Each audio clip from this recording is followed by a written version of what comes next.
technology, transit, and infrastructure, and that's will be moderated by Krystal Haaris from the Atlanta Airport Community Improvement Districts. And I'll give a little background on Krystal. As the program director of ACIDS, Krystal brings a wealth of strategic planning and high-level project management skills to the team. She has worked in the public and private sector in transportation planning and engineering, and her longest tenure with the Georgia Department of Transportation for 12 years, serving in various roles in planning and asset management. While there, she managed the development of the statewide transportation improvement plan, risk management asset assessment, and the transportation asset management plan. Krystal's understanding of projects from conception to construction gives her a unique perspective as a program director and enables her to look at challenges from various perspectives while keeping the company's mission and vision top of mind. And she's a wonderful tour guide and photographer and event planner and so many other things. So with that, I'll welcome the panel and Krystal. Well, thank you, Matt, for that one.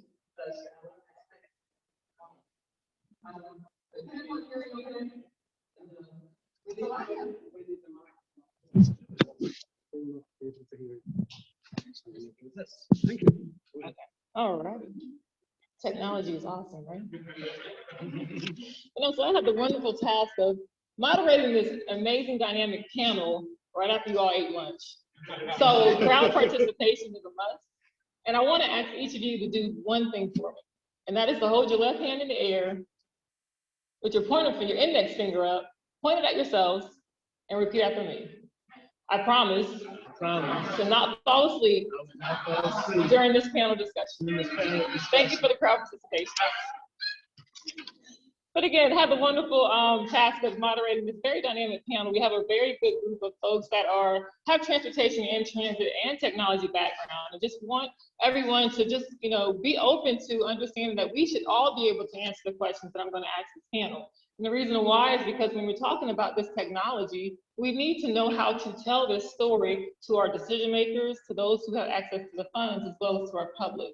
And that is the purpose of just getting their perspectives from some of these questions that we develop. But before we get into it, I want to take a moment just to introduce to you these amazing people in the panel. I might as well start in order. Right to my left is Mr. Kenny Williams. He is the Airport Transportation Systems Director at the Hartsfield-Jackson Atlanta International Airport, with over 20 years of experience operating and maintaining automated people mover systems. Kenneth is efficient with mechanical, automatic train control, supervisory control, and data acquisition and propulsion systems. He is a member of the Automated People Mover Standards Committee, which is a part of the American Society of Civil Engineers. Mr. Kenny Williams.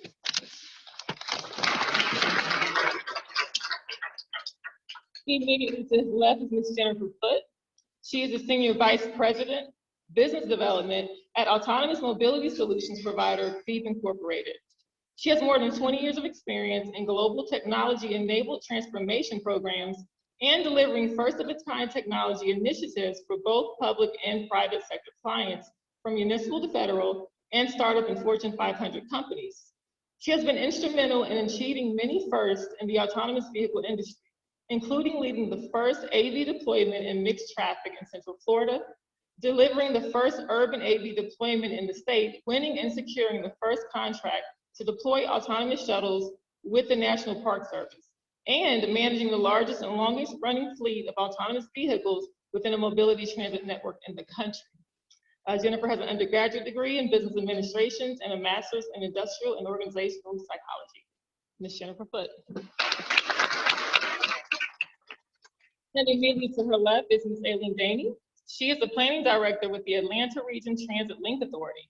In this role, she manages the development of the ATL Regional Transit Plan, which is the foundational document for future transit planning, and the annual report and audit. She also leads other efforts like the Regional Fare Policy Study and the ATL's Local Transit Technical Assistance Program.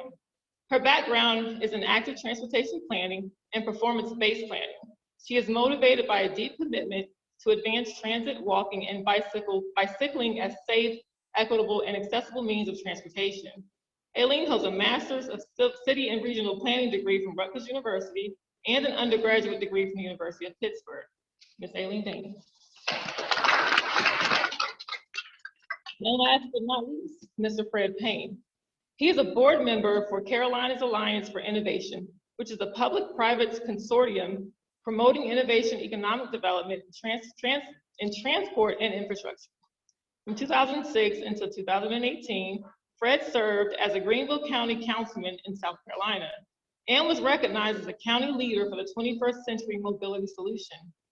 In addition, Fred has also served colleges and students in many roles from teacher to administrator and holds a master's degree in geography and an honorary Doctor of Laws degree. Mr. Fred Payne.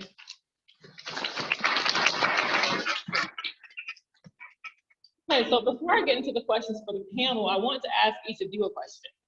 The first one is, how many of you actually use public transportation daily by show of hands?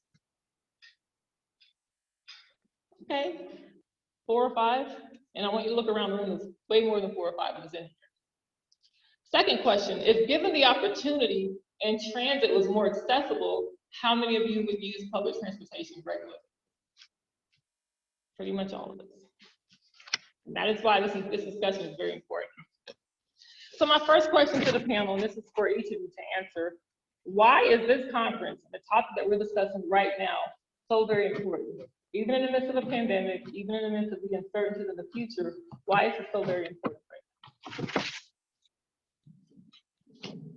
We learn more about transportation. First of all, I learned a buzzword today on a transit network. I've been part of the automated people movement system for 30 years.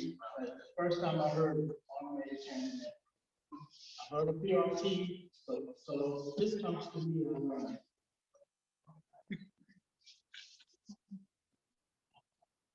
So for me, I think it's really important right now because the economic development in our country is really dependent on access to transportation.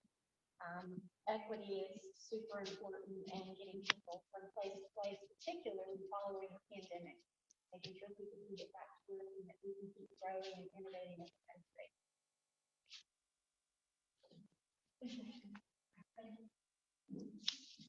So the topic is innovation and technology. Why is it important? I think it's important because it's a really scalable title. You can think of transportation technology and innovation solutions as really grand projects, or we can think of it as really small TSP projects. I think it has the potential to be impactful regardless of the size of the project. That's really important.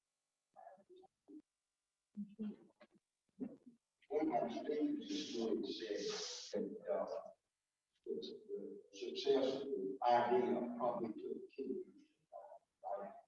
And I've been looking at which one of the automated networks for more than 10 years. And I'm very excited because I believe we are very close to being able to afford solutions that work here. So I'm excited. Thank you. So what we've heard, of course, we've been hearing throughout this. So the goal with that, understanding why it's important. How has transportation changed in the past 5 years? And what do you predict it will look like 5 to 10 years from now? That's the question.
Nope, maybe not.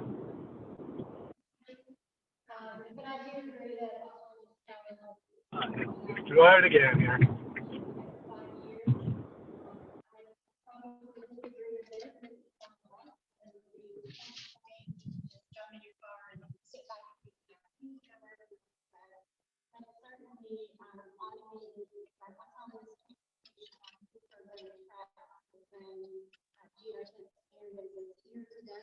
Here for several years, and I think it's only going to expand as we move forward into the next slide.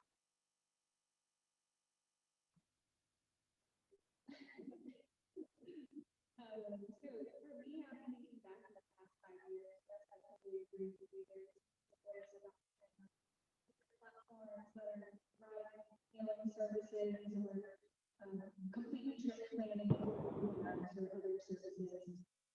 What I think has changed and continues to be a problem are issues of safety and equity, as other panelists have mentioned as well. So looking forward, I think the balance is really looking forward. The perspective should be how to find the right balance between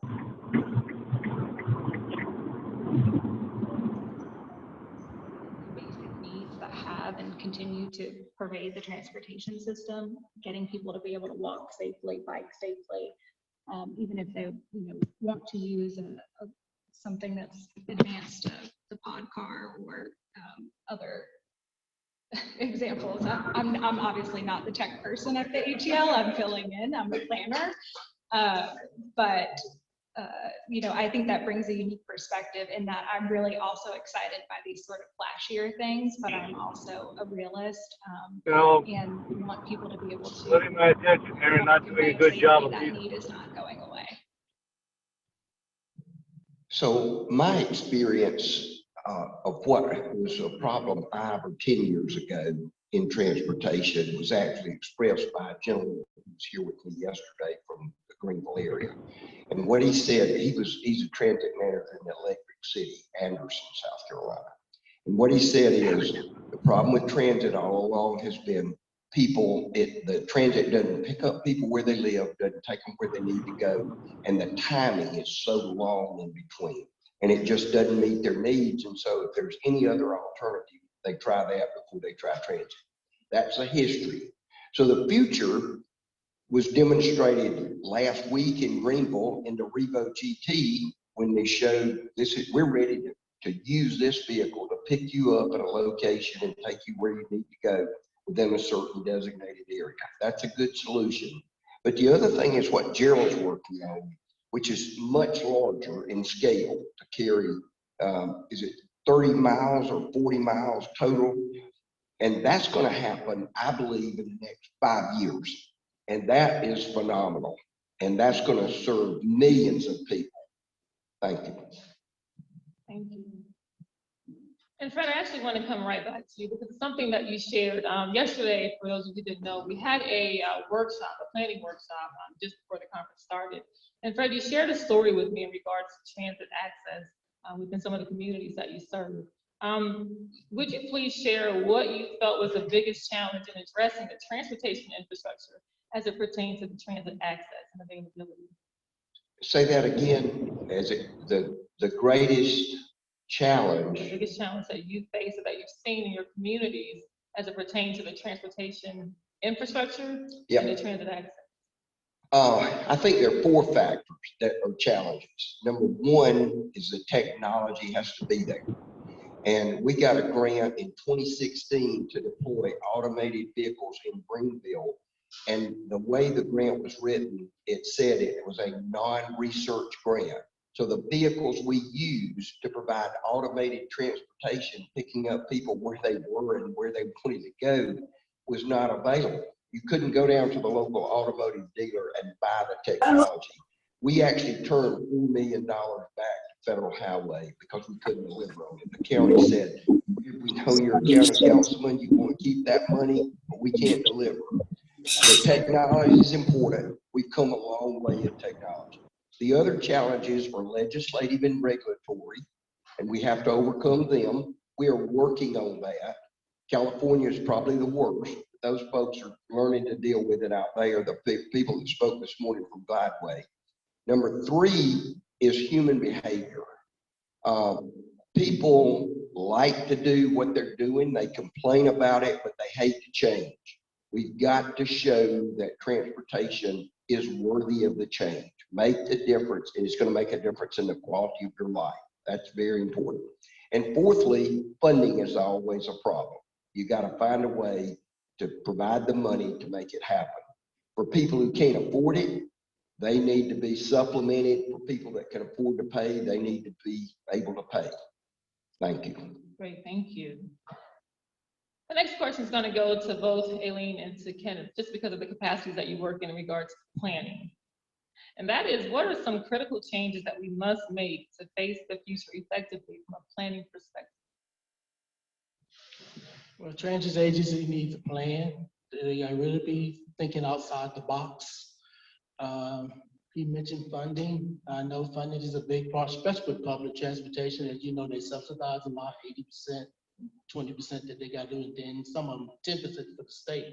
So planning is very critical and moving to the next direction, I think, with public transportation. I would echo the funding argument entirely. We've done an analysis at the ATL that says that Georgia is 35th for discretionary funding, but we're 8th for population. So there's an extreme mismatch between the federal dollars that we're pulling down and what we should or what we're owed. Our peer states are getting 2 to 5 discretionary grants every year. We're getting 0 to 2. And that's really attributable to a lack of local match. So we're not raising the dollars that we need to locally, and I mean that at the state level as well, to be able to pull down the federal dollars that are available to us. And just to put that into perspective with the dollar amount, now with the new infrastructure law, that's $90 million a year that Georgia misses out on. So funding entirely. $90 million. That is extremely significant. And again, that's why something like this conference is so important for us to just really improve the way that we coordinate and collaborate. Because no, that's news to me. I didn't even know that. So to understand and to know that type of information is critical, and being able to just kind of combat and get over some of these hurdles that we face when we're trying to address transit issues. So Jen, because you are a technology person here on the panel, I have a question for you, but also could likely be answered by Fred, because you've got some experience in implementing and trying to launch some of these technologies within your communities. What are the common misconceptions people have about autonomous transportation, and how can we combat these misconceptions and communicate more effectively? So I think the first misconception they have is it's not safe. It's perfectly safe. Most of our peers in the industry are operating hundreds of thousands of hours across hundreds of thousands of miles in 25 to 40 countries with no incidents to speak of, a handful of minor incidents, most of which were not even caused by the autonomous technology. When we talk about autonomous vehicles in the broader context, I mentioned Elon Musk and his idea that we're going to be going door to door with autonomous travel soon. I think we're probably past due based on his projections. I don't think that that's going to happen for a while. I think that the real use case for autonomous travel in the near term is going to be in those geofenced locations, in the controlled speed environments. In fact, those are ones that are running now. Excited to hear about Glideways use cases. I think it extends the reach of autonomous travel as well. Autonomous travel that I speak of in my specific niche in the industry really is without any specific infrastructure. It uses a pre-programmed path. So those are the things that I think people need to learn. There are various types of autonomous travel and getting smart about those things. And I think for all of us in the room, a way that we can manage this is to get smart ourselves about what's out there and then educate the community. Hold demonstrations like Oceaneering and To Get There are doing now, and just bring in the public out to different events so that they can understand what's available. Thank you. So I believe that one of the keys to success of the technology is we need to get the federal government and local governments to allow the technology innovations to actually be deployed. You're exactly right.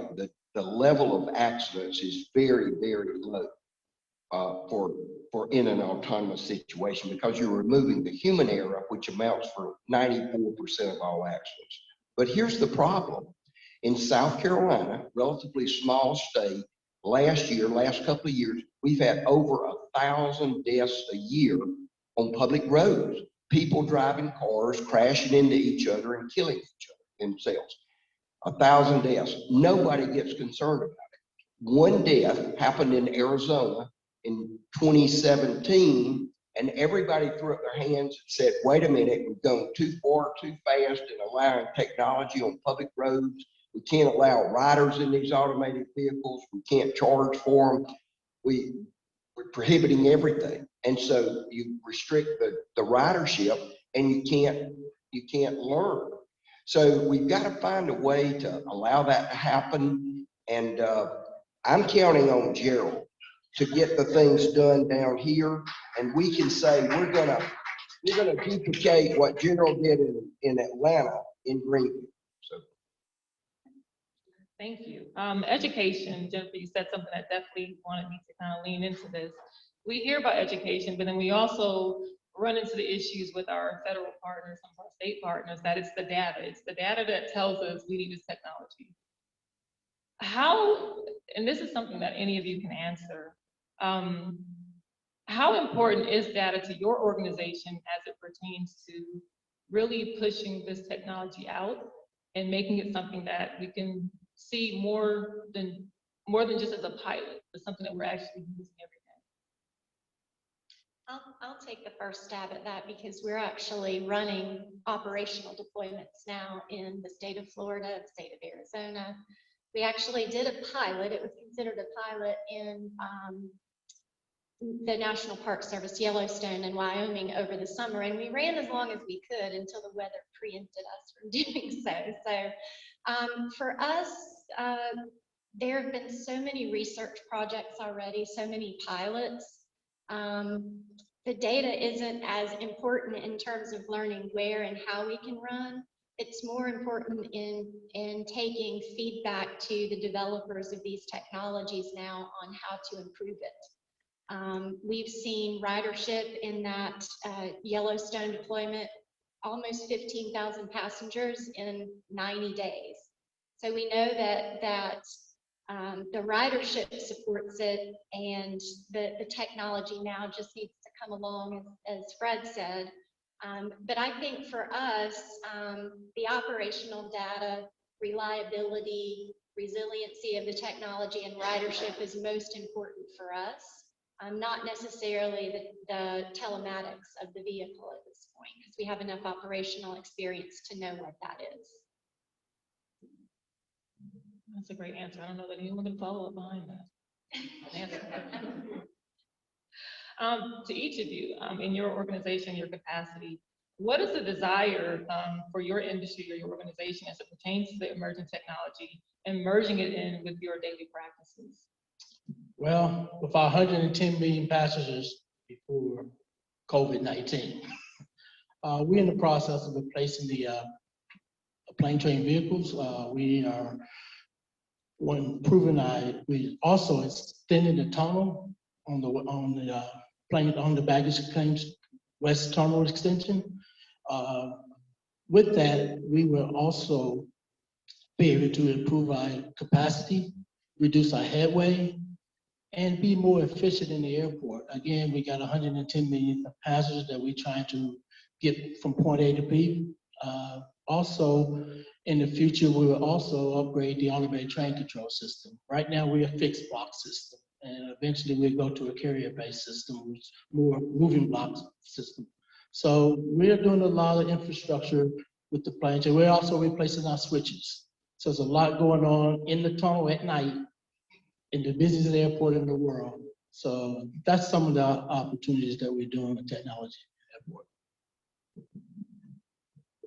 I think for us, our desire is really to provide impactful solutions to very real use cases right now. So we focus on first and last mile transportation currently, and I think even with operational design domains that are somewhat limited given the current technology, there's still a lot we can do in live operational deployments, and we're doing that every day. And Fred said we need the flexibility and the space to learn. And so I think the work that we're doing is important to advance the innovation that exists and continue to improve day over day. So we want to be a part of that, and that's certainly what our company sets out to do when we wake up every morning.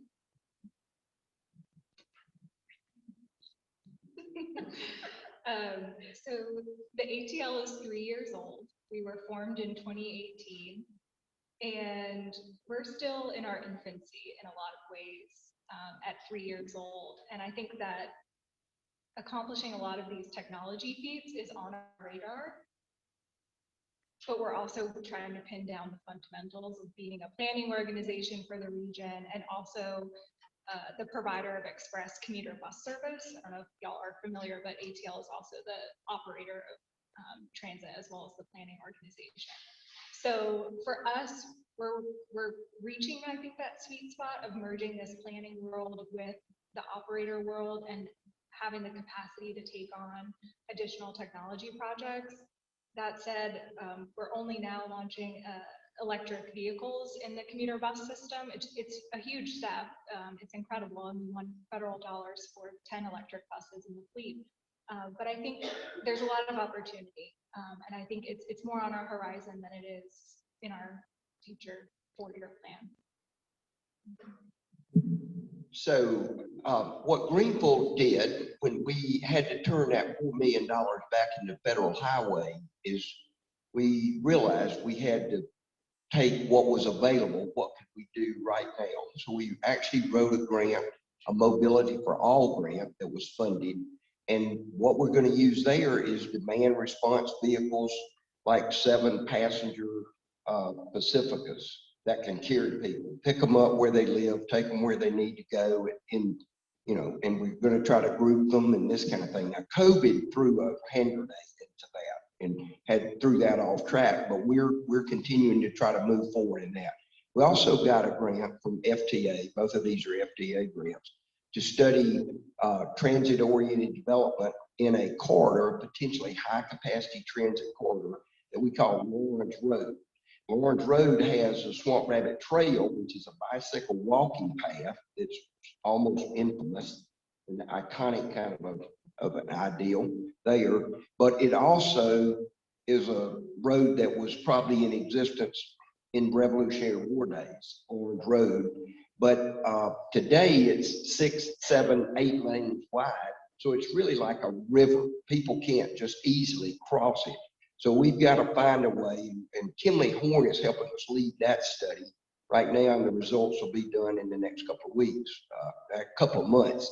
The other thing that we've done is we've attracted a company that does electric vehicles. They are located in Chicago now, but they're trying to expand into a lot of places across the U.S. The company is called Innova, and they actually make a vehicle that's a low-speed electric vehicle that's enclosed, can be air conditioned and heated, and it's called the Dash EV. And they've gotten a contract with the city of Greenville to deploy in several parking decks and parking spaces that the city owns, and they're going to deploy some vehicles there as car share vehicles. And the reason that's important in Greenville is because in the last 10 years, we have grown from almost no people living downtown to probably 10,000 people, or maybe 5,000 apartments, and a lot of people. So there's a lot of things going on in the Greenville downtown, and a lot of those people had 2 or 3 cars when they lived out in the suburbs. They moved downtown, and now they have either no cars or 1 car. And so we think that's going to be a solution for them. So anyway, we're working to move what we are, but we also want to focus on PRT.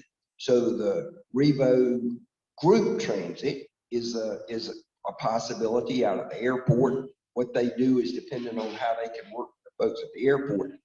My role, the head of the airport has told me, is you got to try to get the people in the county, the land beyond the airport, to go over to the city of Greenville, over to the city of Spartanburg, and connect them. So we're looking for a way to do that in a fast, efficient, reliable, safe. They're always going to be safe. PRT is safe, and safety. That the accident that happened in Arizona a couple of years ago illustrates the fact that safety is the #1 issue facing the governments and the people. If I ride in it, am I going to be safe? So we're trying to do a little bit of everything, but we want to be successful today and tomorrow, not wait 4 years from now. So PRT, the Revo GT that was worked last Thursday in the Greenville Airport, Greenville-Spartanburg Airport, it's going to take them 18 months to get the vehicles that we need to use there, but it's going to take the airport 2 to 3 years to get ready to deploy them on the infrastructure, you know, serving the people. So the runway, to use that airport terminology, for a project to take off is a long term. It's the kind of thing that you just talked about, planning and that kind of thing. So it's a long way, but we want to do it as fast as we can.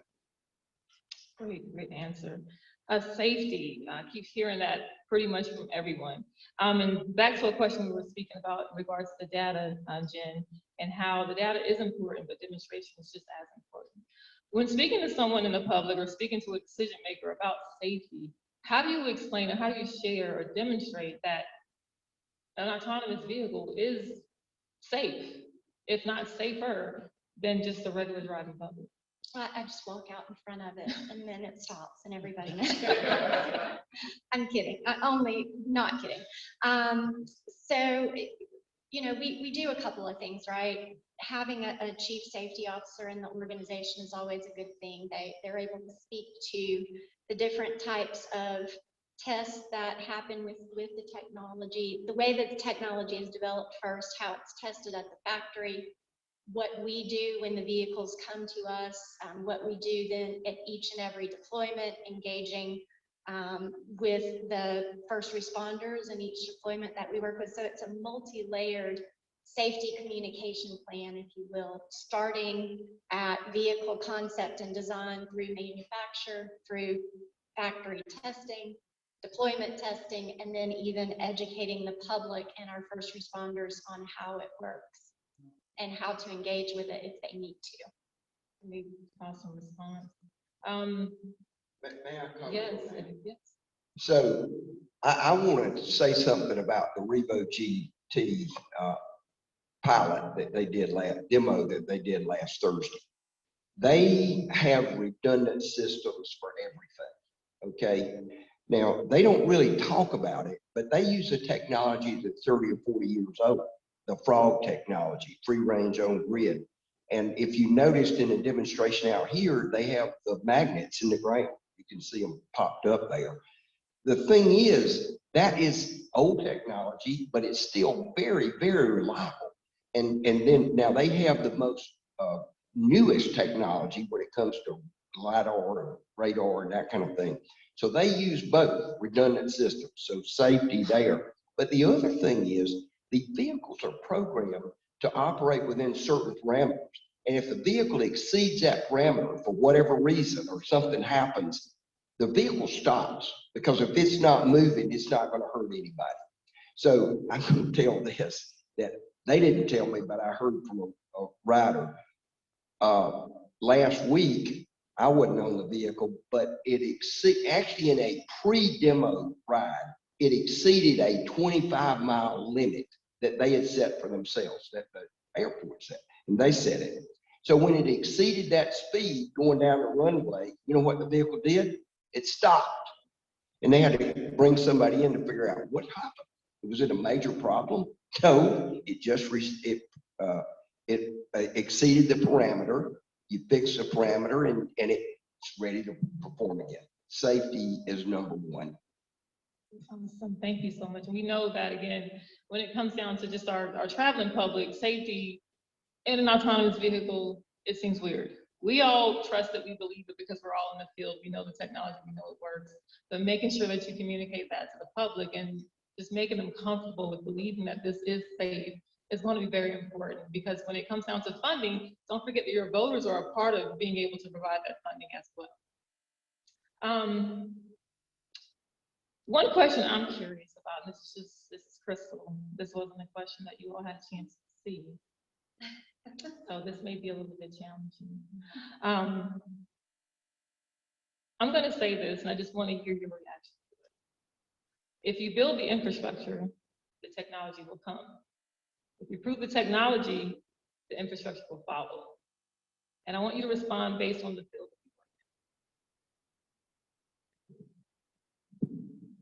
Wow, I didn't see that question. But within the airport, of course, we have to serve our customers. So the infrastructure that we always continue to add, to work on the infrastructure. Again, I mentioned we building a tunnel. We're building parking garages around. But for transportation, we're always exceeding, looking at the public. We're always trying to handle the passenger experience. That's what we're saying. We're trying to improve the passenger experience. So we're always looking at technology. In our parking garage, for example, the new one we just built, ATL West parking deck, a customer now can pay for their parking space using their beach pass. So technology is always evolving around the airport. I hope I answered your question. That's a great question. So for us, in the space that I'm in, technology or infrastructure is following the technology for sure. So I mentioned the operational design domain, which is simply the shuttle manufacturer's ideal operating environment for these shuttles, and it can be constraining, to say the least. So we're limited in some of the places that we can run. Again, we operate in those first and last mile use cases, which are certainly more conducive to that ODD, but that we still have some limitations. But every day I get calls from engineering firms wanting to learn more about the ODD. We get calls from land developers every day wanting to learn about how to build an AV-ready development. So everybody's interested in how do I build my infrastructure or retrofit my infrastructure to fit that ODD today, and then to think about it, we call it future proofing, so that if we modify or build to the current technology, how can we convert it later when the technology advances? So we're excited that technology is leading, infrastructure is following, and we'll be excited when it catches up. I really want her to use my microphone. She's not taking. I agree with everything you just said, including the microphone bit. I think infrastructure is doing its best to catch up at best. I don't really know that there's a lot more to expound on there, other than with funding limitations combined with technology really leading the charge, we're always playing catch up. And I think, again, that goes back to my scalable idea of that exists now in terms of the types of signals that we're using, the type of cars and vehicles that we're using to move people. Our roadway pavement markings are not great. You know, the state of good repair backlog is real. So for sure, infrastructure is trailing behind and trying to keep up with technology. Yeah, if I could just add one thing, I think for you guys and for all of the planning folks out there, one of the things that I find really interesting and I want to learn more about is how are you planning on a 30-year time horizon, which is typically how transportation plans, right, for a technology that evolves year over year. And so that's, I think, a discussion we should all be having with each other as well. And then some of the limitations with autonomous travel is not even related to the vehicle itself, it's related to the ITS infrastructure around it, right? So if there's not a signalized intersection, it's difficult to traverse that with an autonomous vehicle. You can have connected pedestrian crosswalks, but the infrastructure has to be there to support it. So those are things that we think about every day and want to learn more from the industry about as we continue to grow and deploy in broader use cases. I think we're trying to plan for 30 years out when it comes to technology, but at the same time, acknowledging there's no predicting what 30 years looks like. So it's more of a not to preclude than it is a proactive, here's what we know and it's going to be this way type of perspective. And I totally agree with you. If we can't have connected crosswalks, we don't even have crosswalks. I mean, so the disparity there is really fundamental when it comes to moving any technology forward. So I want to say that I think that I agree that technology precedes the infrastructure, But I think there's two challenges before we get to the technology. One is education. In other words, the educational institutions need to be leading with that infrastructure change. And I'm so glad to see Georgia Tech here. And I wish that Clemson University was as committed to trying to find solutions as I think I hear Georgia Tech is. Now, Clemson is very cutting edge, but the research professors have their own little area and they pretty much relate to that. Let me tell you, as a county council member, to change the system, the operating system is very, very difficult. We had every 10 years, our county, every municipality is required to do a 25-year renewal plan. Where are you going to be 25 years? And there are 4 guiding principles you have to. Number one is your population going to change? Show us what that is, percentage change, and how you're going to deal with that. Number 2 is your economy, your economic development going to grow? And if it is, how's that going to change in the next 25 years? So those are 2 assumed growth. The third assumption is funding is limited to what you got last year from the federal government. You can't plan to use any more money than that. You can't look at public money, other state money or local money or private money. That's a problem because the government, as the ambassador said this morning, always says, well, we don't have money for that. We can use it for this and this, but not for what you're asking. So, and the fourth thing is, let's see,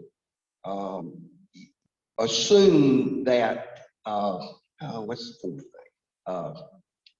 One is funding is the same, and the transportation technology is the same. It does not change. In other words, assume that economic development occurs, but there's no change in the technology, which means you can only use walking, bicycles, cars, and buses. No new technology. And that's criminal, but that's the way the federal wants it planned, and therefore no changes occur. You don't plan for it because they don't allow you to. That's criminal, in my opinion.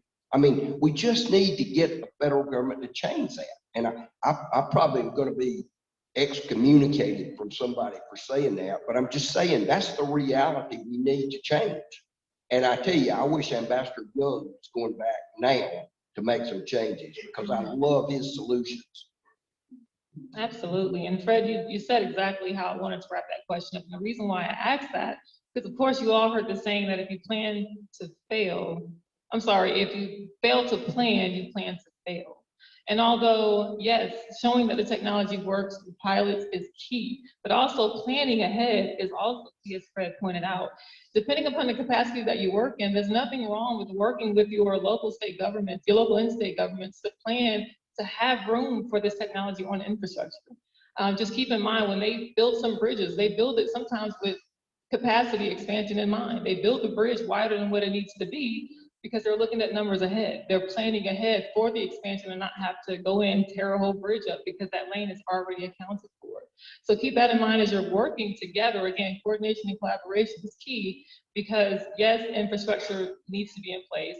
Yes, technology leads infrastructure, but the two can happen together if you plan ahead, to Fred's point. So Fred, thank you for that. Thank you for all your responses. With that in mind, I have to ask this question because I know each of you have looked at technology, you're working with technology, you're considering technology. How has your processes within your organization changed or shifted to account for these new technologies that are available? Well, in the airport, when we're doing planning, we work with ATL Next. It starts with them, they do all the planning, and we have a dynamic IT department, our AIMS, so that we get together with them, any project that's going on in the airport, technology-wise, there's a big planning meeting. We even meet with the airlines. So that's how we come together as a team. It's not just the DOA, Department of Aviation, it's really a team collaborative to think about technology as we move forward. And again, the airport is always evolving. So with technology that is. So there's a lot of communication within the organization to talk about technology moving forward.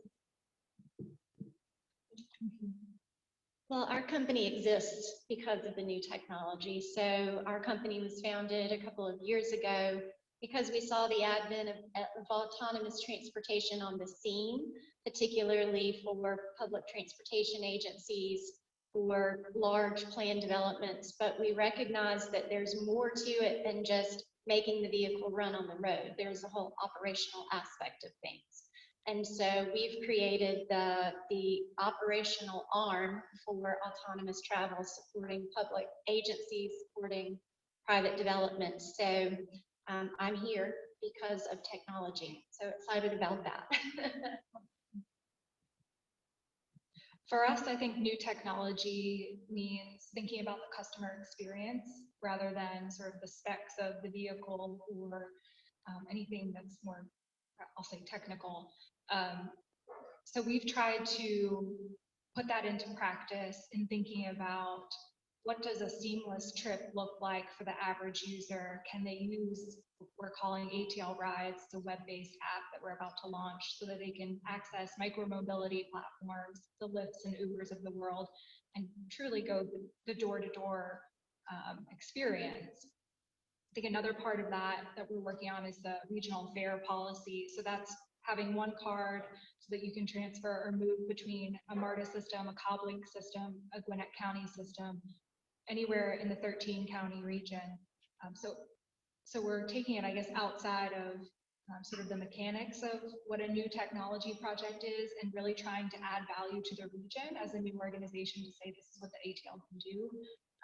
And that's sort of how we thought about it.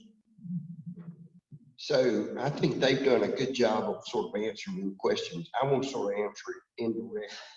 And for example, Alex said this morning that he said, I think more than these three, but he had to have a developer, he had to have legal and financial advisors to assist the government, and he had to have a lot of political will. So how do you get those things together to support the technology that they've just talked about? Well, actually, Nigel Clark said it.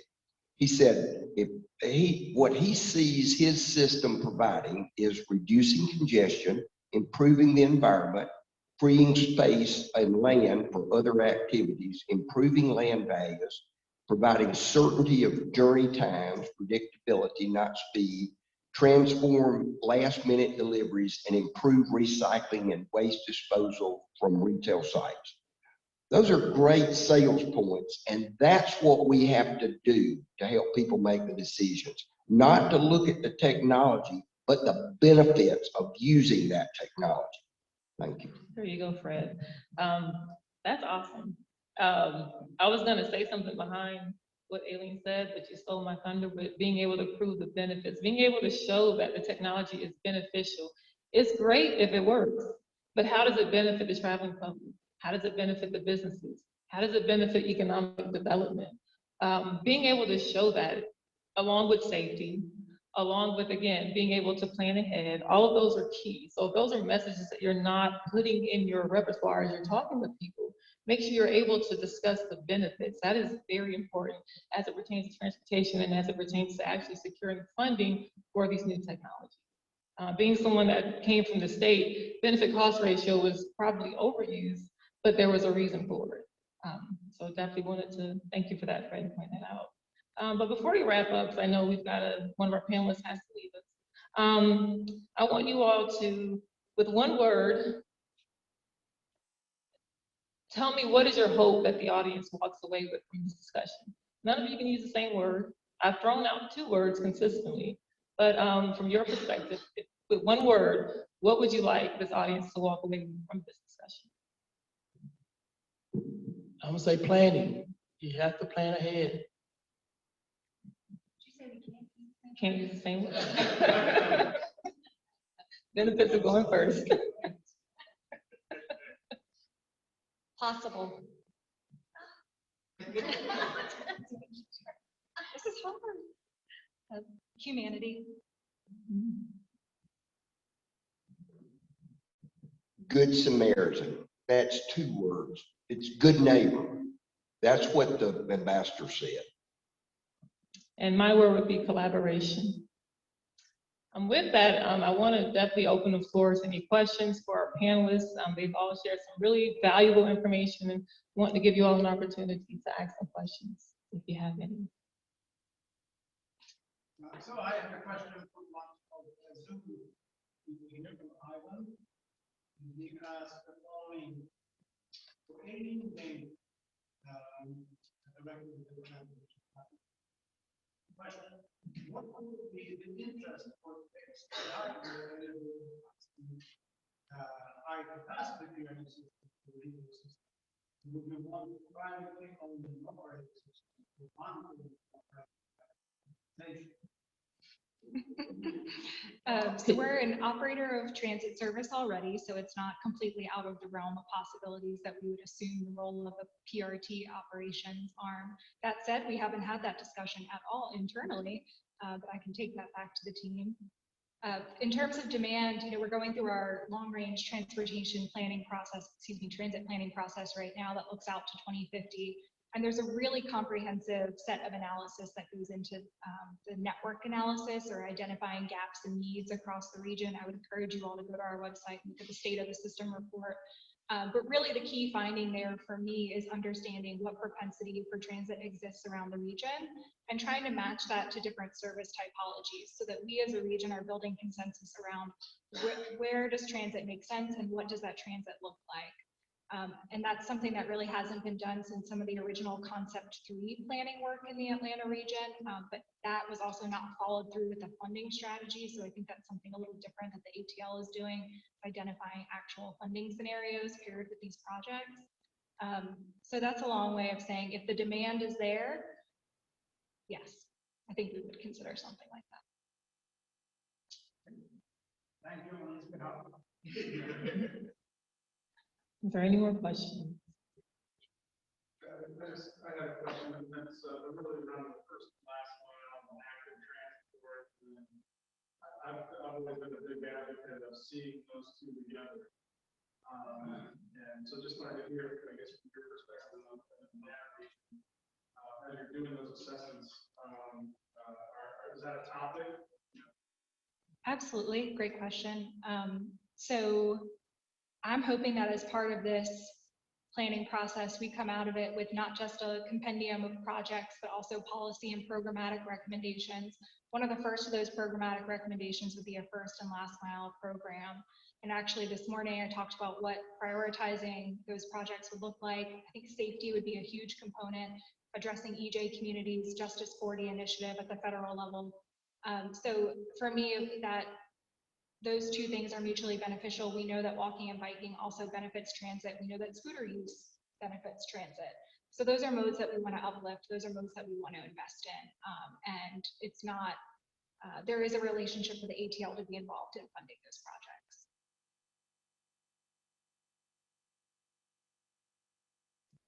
Okay.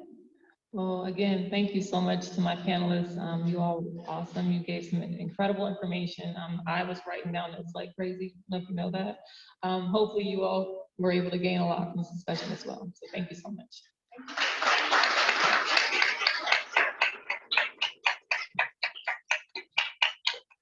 Thank you, Krystal and panel. Somehow we made up some time. Guess we were on a high-speed PRT there. So we have another panel and kind of open discussion before we adjourn and head to dinner. I think they brought some snacks out if you guys didn't have enough lunch. Do we have in our last panel is remote, but 2 of our friends from Sweden calling in. And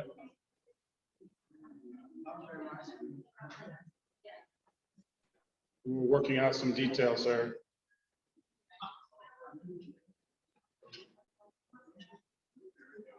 So maybe get a snack, refresh the beverage, shake your feet. I'll be back in 2 minutes.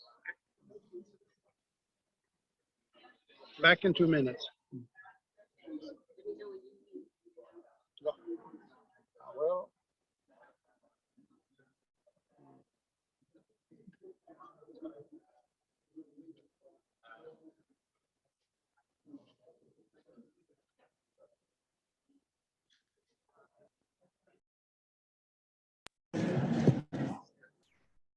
Okay, Magnus, can you hear me?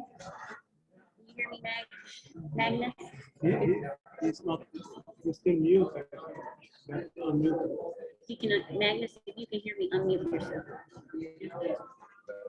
Me? Perfect, we can okay. hear. You can share your, you're up first. No, I will share for you. Oh, okay. So we will share your presentation and you'll be able to talk when you're ready, okay? Sorry. We're going to share your presentation for you. And he has to say next slide. And then you just let us know next slide when you're ready, okay? I have one slide that is a little bit animated. That maybe be Okay, we'll take problem. care of it. No Okay. problem. No, Magnus, we will take care of both the video and the slides. So I have them on my computer, and you just tell me when to start the Uppsala video, and I will start it, okay? Okay then. Okay.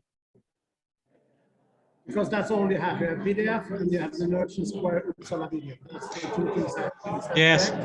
Yes. The video that will not work over Zoom, so that's very good. Okay, thank you, Magnus. Okay, we're going to mute you for now, and then when we're ready, we'll turn it back on. All right, then. I mute myself.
Okay, so you're going to share your screen. Yeah, I'm going to start. Maybe do it right now. Please. Okay, we're going to go ahead and introduce two of my friends here from Sweden.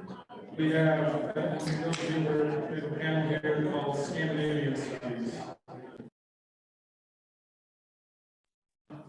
Hunhammar, sorry, Magnus, and Ingmar and Andreasson. Magnus is the CEO of ISTCAB. It's a partner for integrated urban and traffic planning for more sustainable cities. It's a consultancy, research, and it does consultancy, research, and conferences. He's also the founder and co-founder with our friend Krystal. It's getting late in the day here. With the International Podcar City Conference. Oh, there's a fold in my paper here. But, Magnus is a former executive director of the City Network Compass, an organization focused on researching possibilities for new mobilities and urban mobility, new modes in urban mobility. Ingmar is a certified research associate at Ingmar specializes in planning, design, and evaluation of generic or vendor-independent personal rapid transit systems, operating strategies, and interplay with other transit modes. Ingmar previously was a professor at the Swedish Royal Institute of Technology in Stockholm. So with that, too, I'll turn it back over to the tech folk here, and we'll have some remote presentations. If I could ask you all to keep your voices down. Thank you. Okay, Magnus, are you there? I'm here. All right, the show is yours. Thank you. Thank you. Good afternoon, Atlanta, and everyone on cyberspace, and thank you for inviting me here. And it's very happy for me to see that Podcar conference is on the 14th round, I believe. My topic for today is that I have been thinking quite a bit about why haven't we achieved a breakthrough of podcasts? Do we do something wrong? So and maybe we actually can twist a bit. So next slide, Krystal. And the lessons, what I would like to bring up a little bit, it's from the Uppsala, which is the 4th biggest city in Sweden, and they grow, and they found out that they would like to have other than public transport and buses. So they were looking for podcars or tram.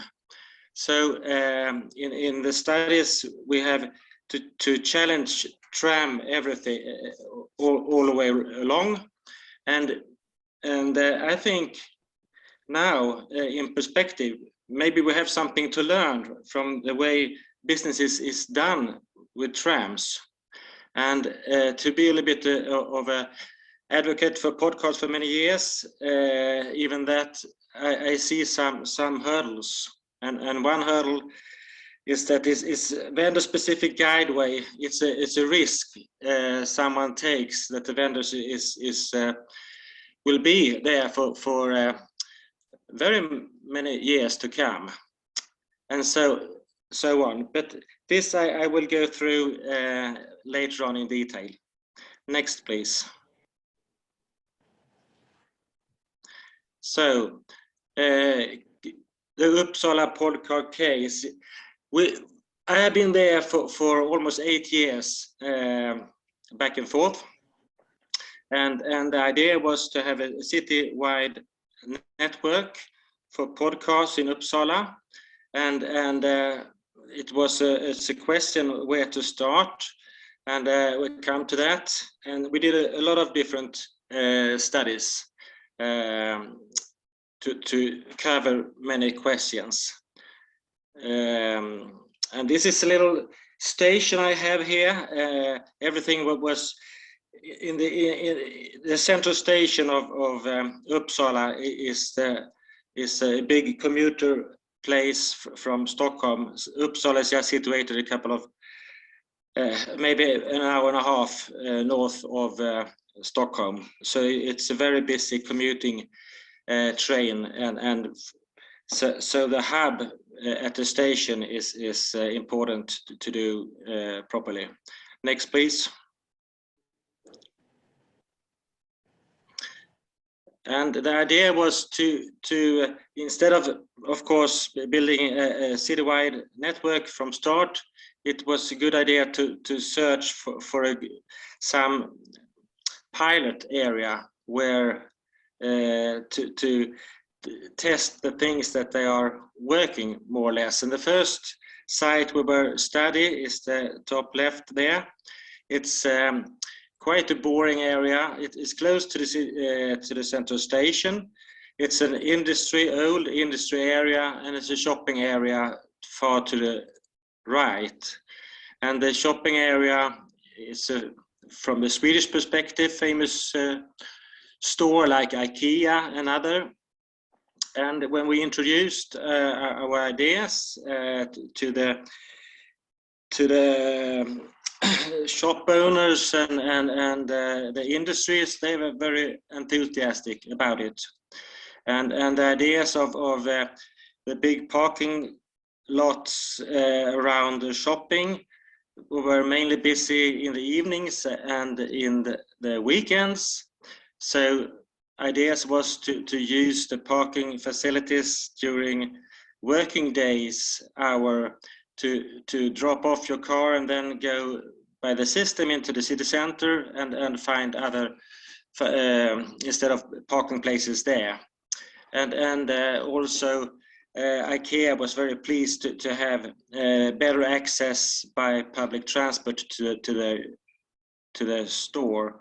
But anyhow, it was not that many. It was maybe 2,000-3,000 passengers a day, and it was a little bit rough area. So the city felt we had to look for another pilot area, and then it's left or the other one. It was connecting the station to the sport area, the hospital, and the life science park, and that turned out to be a much better one. It's very specialized, educated people there, so a lot of them are commuting from by train to go there or take a car today. So the numbers of people going on the track, the estimation was up to 10,000-12,000 a day. So it was much more prestigious pilot choose. And the hospital itself is very prestigious. It's the place where you get the Nobel Prize winner in medicine and so forth. So it's a good one. So and the interesting thing from the financial side of it, Krystal and I talked to as many as possible from the real estate owners and so forth, if they were prepared to invest in the station and the track around them, and they were very positive to be in the loop as long as they have a say in where the station location will be. So we have a lot of local interest in financial side of it. Next, please. I did a lot of studies of how to make the guideways good looking and not melt in as good as possible into the streets.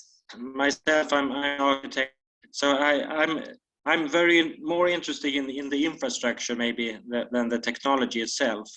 But to give a little bit of more impression of how it may look like, I will give you a little an animation we have done. Next, please. And that was shown in a trade fair called InnoTrans. Yeah. Maybe 3 minutes is enough. It's a 5 minutes film. Cut it by half, please.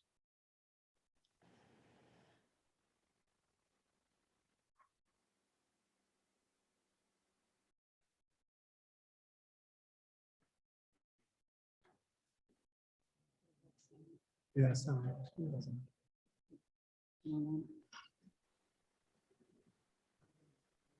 I think you can talk, Magnus, during the film a little and explain. Yes, we are right now. We are at the central station and entering the podcast system at the central station, and so it will take us through the track, passing the hospital and to the science park. And one very positive thing was to have stations integrated into the hospital, because when you go to the hospital, you're occupied by other thoughts than finding a parking spot and other things. So it's brilliant just to be direct into the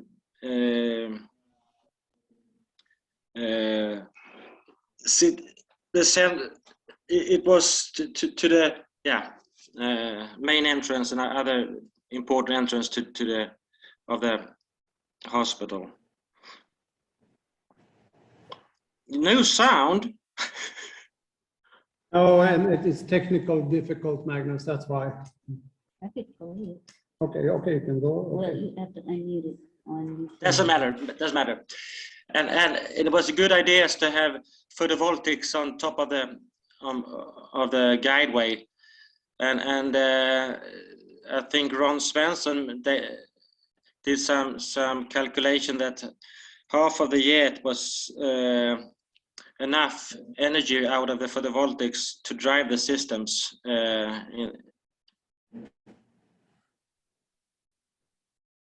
Which is good in these days when energy are more and more expensive.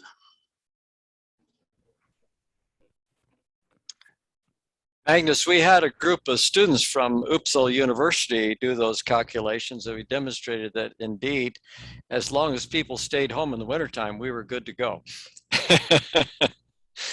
Yeah, I mean, it's perfect.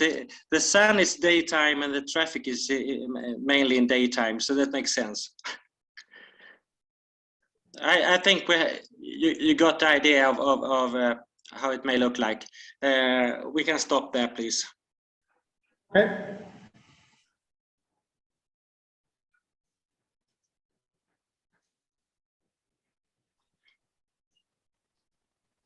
Yeah, no, I made some. So now it was up to the Uppsala politicians to choose if they would like to go for the podcast system or the tram system, and we did a lot of studies, as I mentioned, and podcast system was superior in most parameters, cover areas, very flexible for guideways to cover things that are important, instead of tram just going for corridors, shorter construction times, smaller footprints. What I have right there, I don't know. Yes, it was more attractive to podcast system, or more attractive to car drivers than a tram system, and we had a lot of financial support from the local partners along the track, and also European Union and Swedish Transport Administration were very positive. And the tram system, the good thing is that the proven technology. Otherwise, it was not that so much positive.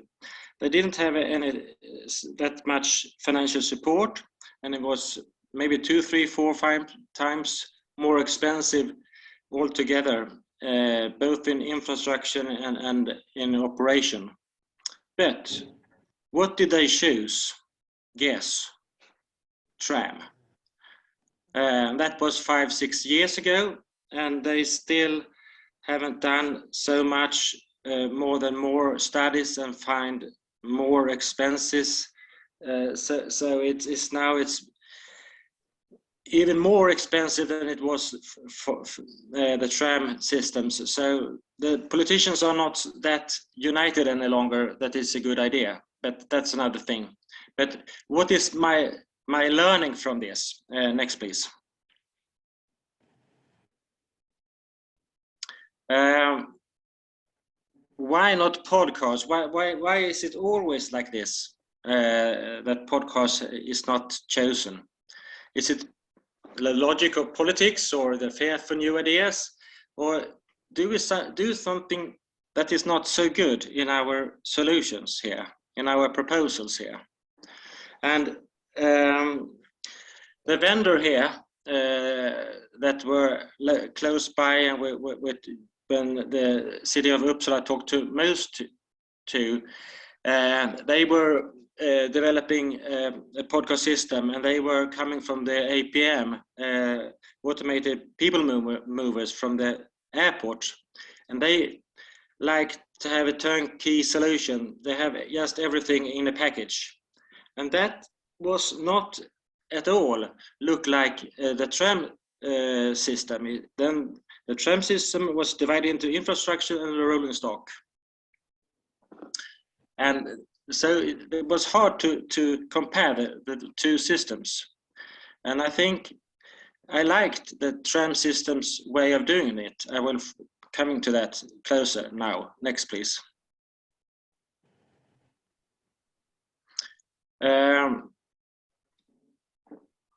So very much, can we do a podcast systems proposal more like tram to separate infrastructure or rolling stock, and having the infrastructure open, so to say, that they have at least 2 vendors that can fit into that infrastructure. Next, please.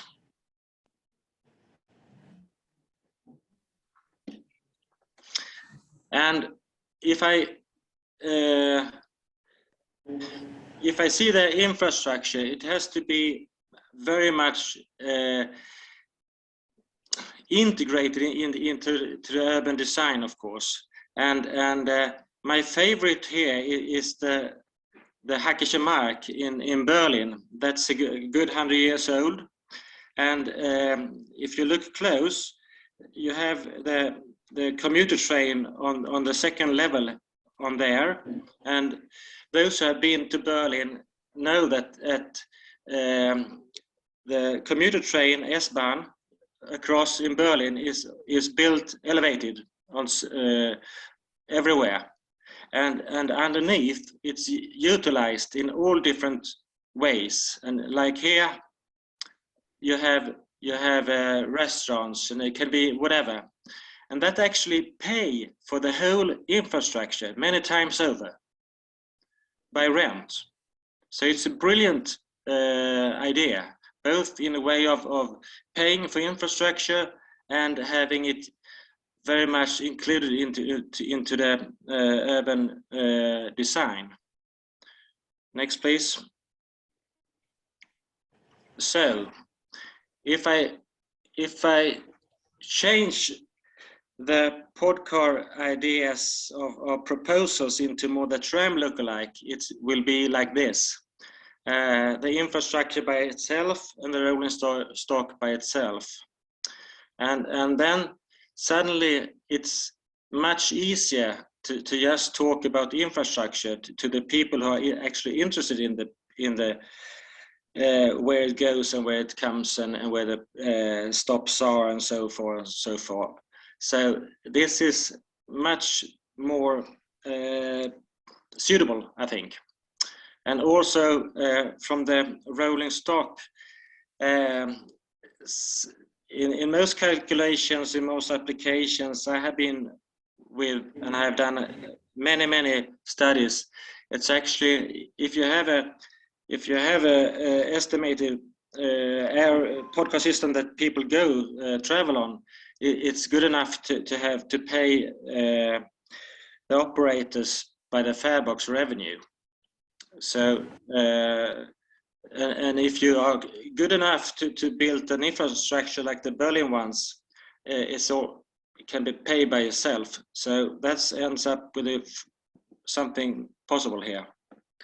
Next, please. And talking about an open, dedicated guideway.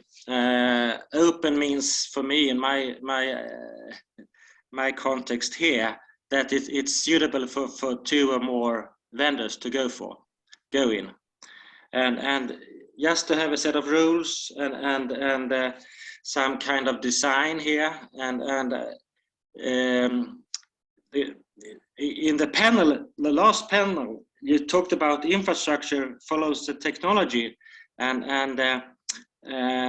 we have really to do this in real. You have to have new infrastructures to make the technology flourish here.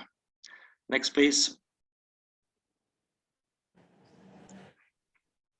And something that have been taking away the focus from podcasts the last couple of years is the driverless cars and so on, and I believe the hype here is over, that the robotaxis will be in next year or so, because the street life are simply too complex and unpredictable for robots. And we have also seen a lot of trials in these shared autonomous vehicles around in many countries, and so far they have been successful technology, but the speed is slow and the economy is bad when you have to have this safety steward on board. So it's not really a good transport benefits out of it.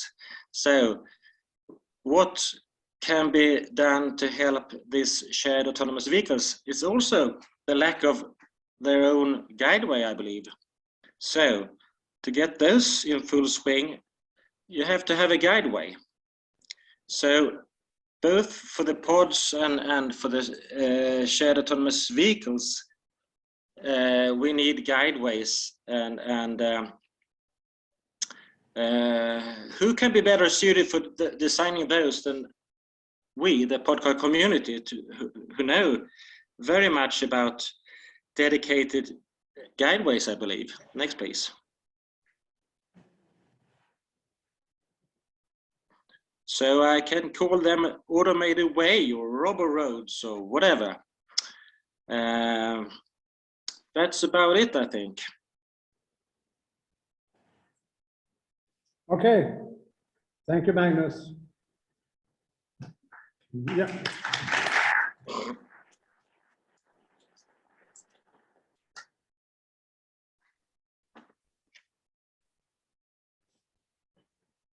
Matt? All right. Yep.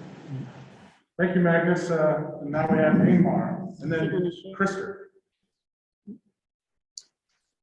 Okay, so I'll get Ingmar. Did you want to do your own screen, or should you want me to? I'm here. Can I see you? You want to see me? Then I'll start sharing my screen. Okay, so you can just share your screen, please. Thank you. Hello, everyone. I'm happy to see so many friends in Atlanta and all over the world. It's been a long time since I saw you. I will start sharing my screen now. See if that works.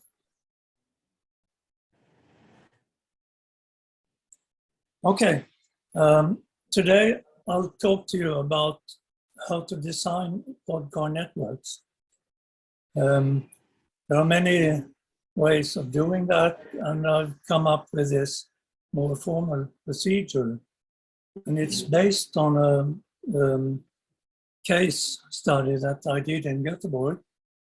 And the case study was actually about shared taxis feeding to a transit hub, but I've used it to demonstrate the process of designing a Podcar guideway network. So I'll talk about the problem and then the case and the simulation tool and how we did it and the results. Don't blink because you'll miss something. In the guideway network design, we're not allowed to go everywhere. In most cases, we are limited to public space. That's mostly roads. It can be, there are also some other public spaces. And that's a severe limitation. And we can use that limitation to simplify the design process by starting from all potential links and then reduce that network as far as possible, as far as we can. So start with everything that could possibly be of interest and then take away links until we have a reasonable solution. I'll take you through that. This is a part or suburb area of Gothenburg, and they have a fairly good road network in the area. You can see it. It's good in the respect that it's rather well connected. Not all networks are like that. So we started from given stations and a given road network and a given demand. And from that, we want to design the minimum guideway length, which would probably be the less costly to build. And we do that by first connecting all the stations by double links. And then we eliminate links that are not much used. And then we choose directions. So in this area, we locate stations within a short walking distance from all the households. So we define the catchment areas of each station, and then we define the trip generators, which are essentially the households. If we're looking at the morning traffic, it's trips mostly from households, and the attractors are a transit hub in the upper right corner, and shopping, schools, preschools, and an elderly home. So those are the attractors. And we estimate trip generation and trip attractions. And we get to estimate the demand. And it's pretty focused on the transit hub and the shop, which is at the same place as the transit hub. So mostly the red part of the circles are origins, and the uncolored part is trip ends, destinations.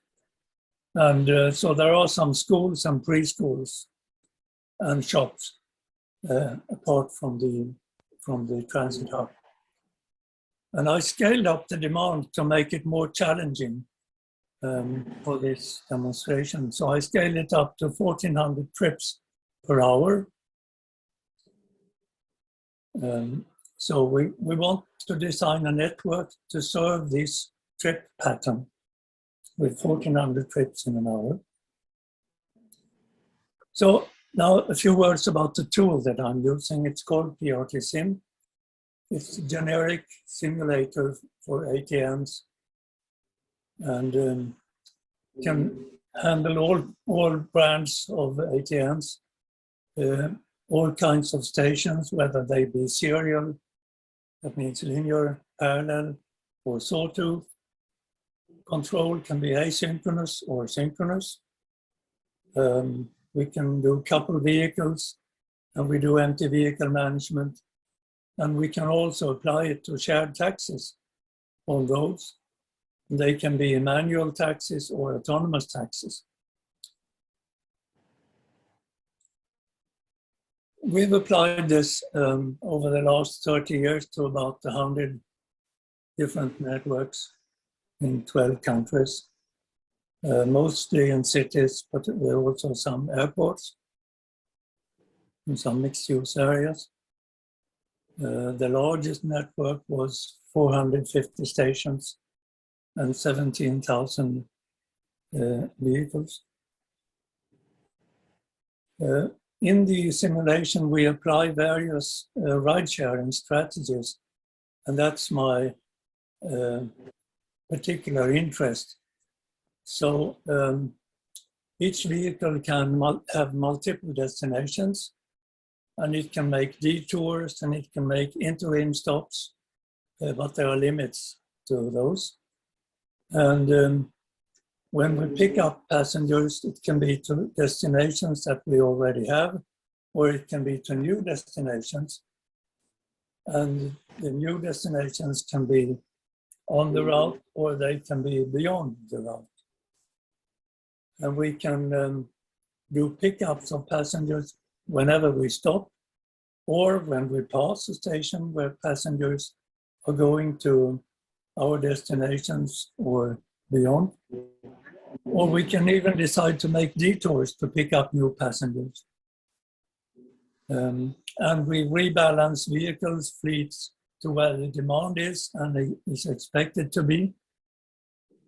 And when we apply all those methods, we've been able to achieve over 75% average vehicle load, including empty running. So that means more than 3 passengers in a 4-passenger vehicle.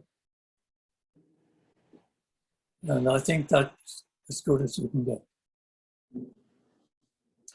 Now, we start by connecting all these stations with double tracks. And we use the network editor for that we have in PRTSim.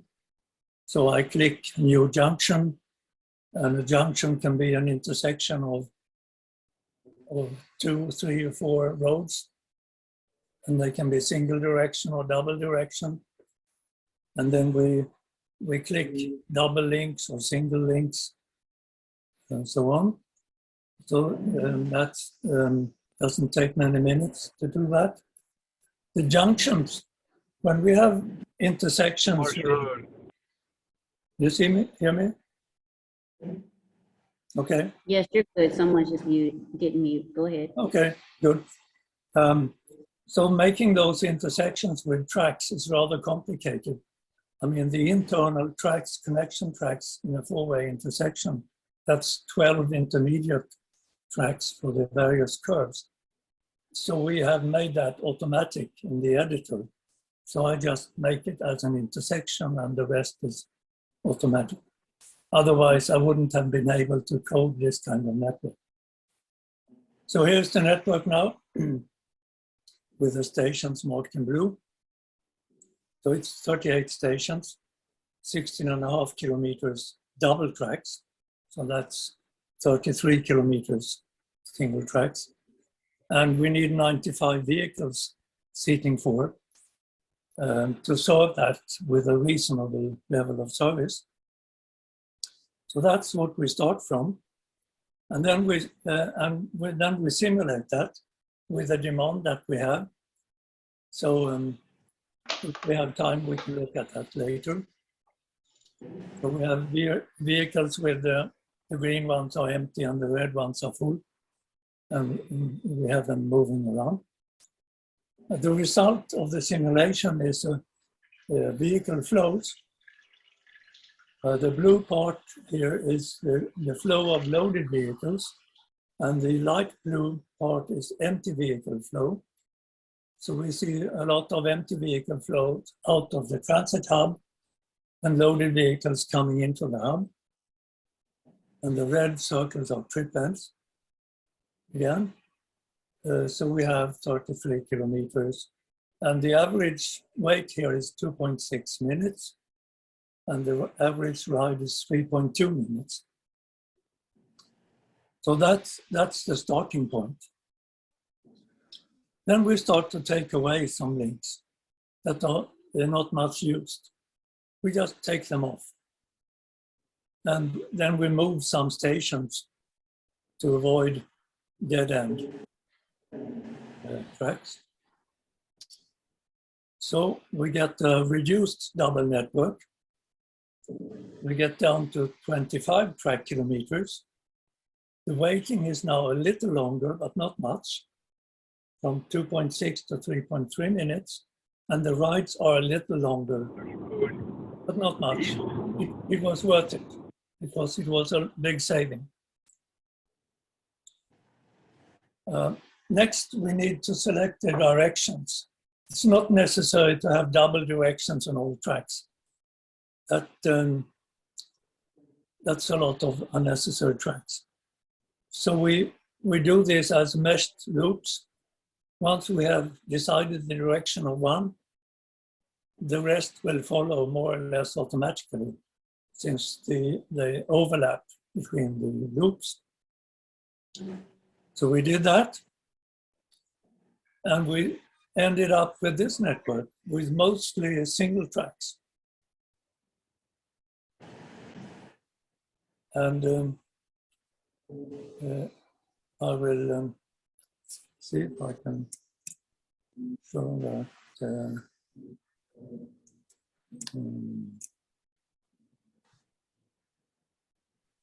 Here. Okay, can you see them running? That should be 95 vehicles moving. Most of the vehicles are coming out from the upper right corner, and the lower ones are going mostly in that direction. Ingmar? Yes?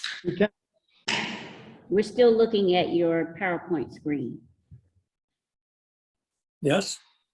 And you're looking at, you didn't see the animation, I see.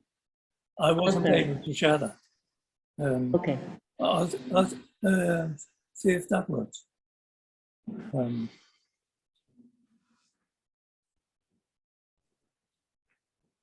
Oh, no, I don't think it works. I'll go we back. see it. Oh, can you see that?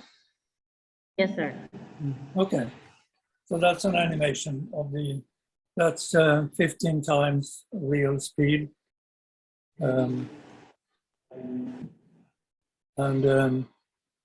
Most of the time, I don't do the animations because it goes much quicker.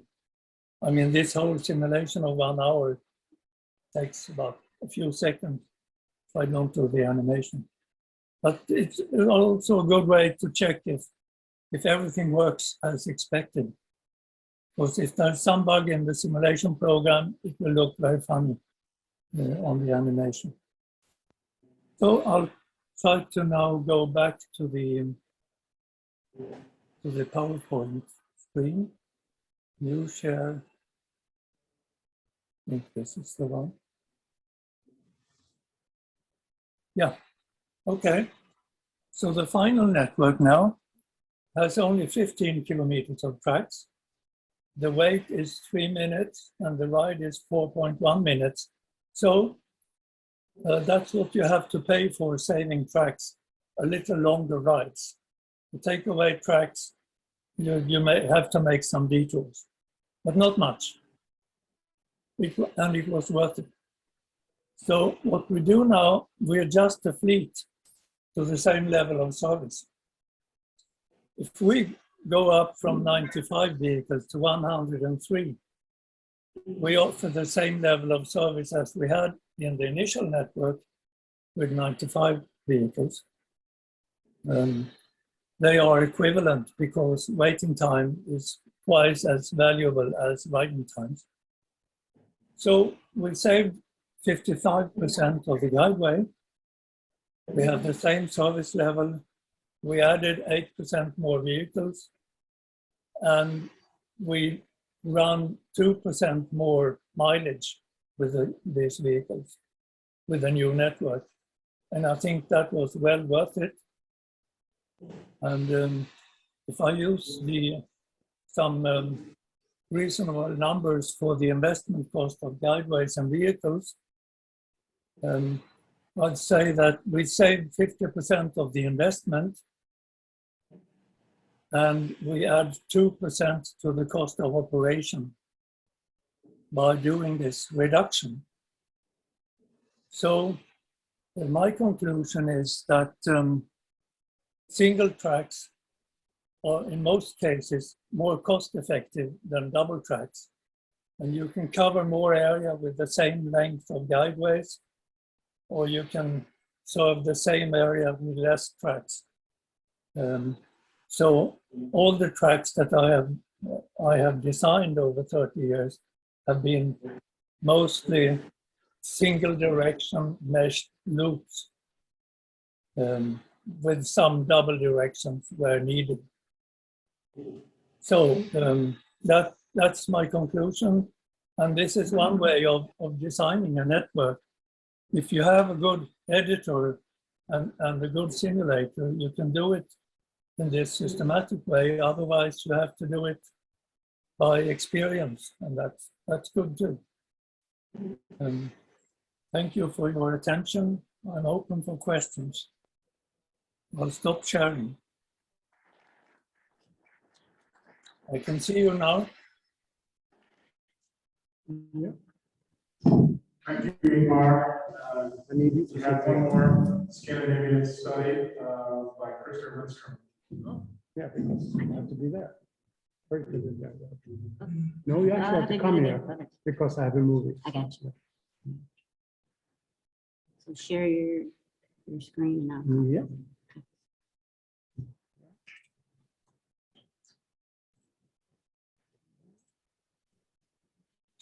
Okay. So I need to explain this to you. Yes, sir. You see there in the lower corner, that with the arrow there. And click that at the very end. Okay.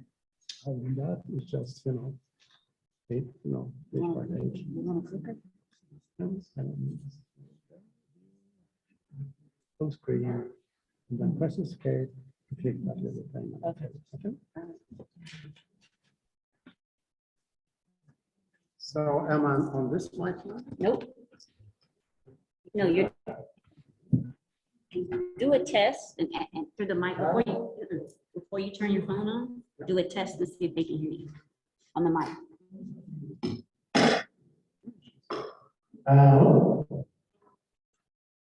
For those on Zoom, can you hear Krystal? Okay, say hello. Can you hear me on Zoom? Sometimes it's feedback, so I just want to make sure. Money sound. Okay, so we're gonna. Okay. There's a loop now in sound. Will you fix that? Okay. Okay. That's in the end, so that's fine. Good. Okay. Hi everyone. So blood sugar level 0, -1, and I understand why. So I will actually be quite brief. I decided what should I talk about in the study. I thought the most interesting one would be at Stockholm Airport. Since we are at an airport, we have windows here, and I'm pretty sure that few people are studying this and are related to San HJAIA, for example. I definitely know that libraries are. So anyway, I'm just going to show you a study we did in 2017. It's actually not dead. The reason it's still alive is that because of COVID, everything halted. So what we have here is a very brief summary I gave to the executive committee of the Arlanda Airport for transportation. And it's basically a shared autonomous vehicle for Arlanda Airport. And it's about to replace the buses. So they have a free bus that does almost exactly what the system does. And they wanted to replace the bus system with an APM system or this. So they actually started with an APM study in 2016, and then they went into this study. So next slide, please. So it was intended to provide a good comparison between the APM system, or IPM as they call it there, and the SAV, the shared autonomous vehicle system. And and that time things were a bit different. They just started. Next slide, please. It's really hard to see. So we did. So this is kind of the executive summary. There's a lot of data behind this. So I have that available if somebody wants to see. But there are a couple of pluses and a couple of minuses in comparison between the two systems. Maybe it's easy for me to do that. It's way easier to add stations and extend capacity, extend the route if you go for an automated system. It actually makes quite a difference. In station investments to aggregate stations are much higher. Because it doesn't need people to come there at some time. Fuel stations operation. And also another issue with APM system, you have one type of vehicle. There are exceptions. I only see one, but there are exceptions. But with BRT, you can actually mix vehicles depending on what kind of design you choose. And that was important for them because there's a lot of VIPs come to the airport, and they will have a special VIP section. So they want to have a special VIP station where celebrities, politicians, whatever people that they think are VIPs can be taken care of and handled separate in a separate part of the airport. The investment cost, as we learned at this conference so far, is quite low compared to the APM system, so that was a big driver. The operating cost is moderate. It's not cheap, but it's moderate compared to the APM system. The capacity is definitely good enough, comparable or even better than APM system, depending on what kind of design we choose. But we saw that, and I think it was Peter Mullen made a presentation. Peter, are you here? Yeah, you showed that in your slides. Capacity is very interesting. Let's see here. Well, the service is of course great. It's 24/7 year round. And apart from us, our problems in our country of snow and ice, which I'm going to show soon, is that it's basically very good service. And it's actually bike friendly also. That's kind of a special requirement in my country that it has to be bike friendly possible in places. Next, please. Okay. Okay. Well, one of our major differences between IBM and that's People Mover and PRT is that we have snow and ice. So to have a system that is on top of the track has issues. We need to clear it. If it's on the rail, that's easier to handle, which was driven by Magnus, because they are steel based. But if it's rubber wheel based, like the one in Morgantown that has been operating for 40 years, that's actually rubber on concrete. They are running, maybe you don't know that, but they're actually running hot water through big pipes around the whole system to melt off the ice and snow. And so there had to be something similar in the Stockholm Arlanda system at the airport to handle that. And APM doesn't have that issue because they're very based. Since we mostly will have its own track, its own guideway, it still needs to come down. I hate to interrupt, but I think you need to move the speaker and the. So you could actually do it separately, but at the cost of the product. So airports that we would prefer if you could have separate guidelines where you have to do it, but when you don't have to, at least try to make it current infrastructure. And this is actually not true anymore. At that time, 2017, there were no good regulations for this kind of technology. But I think someone who was actually from that IBM standard was that. Yeah. Yeah. Thank you. You did good work. I can strike that one out. So, yeah, okay. Thanks. Great. Yeah, wonderful.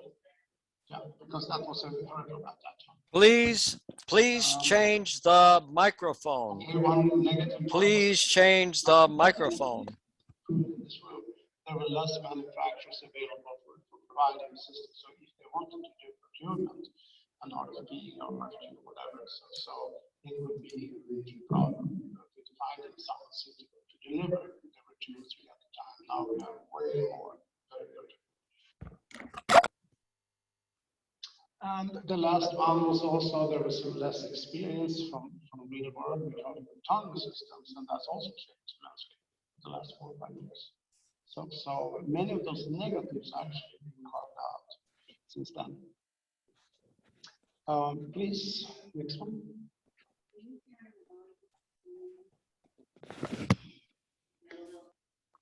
And that's hold it. Old school. Old school. Okay. Okay, so I just want to show this slide very briefly.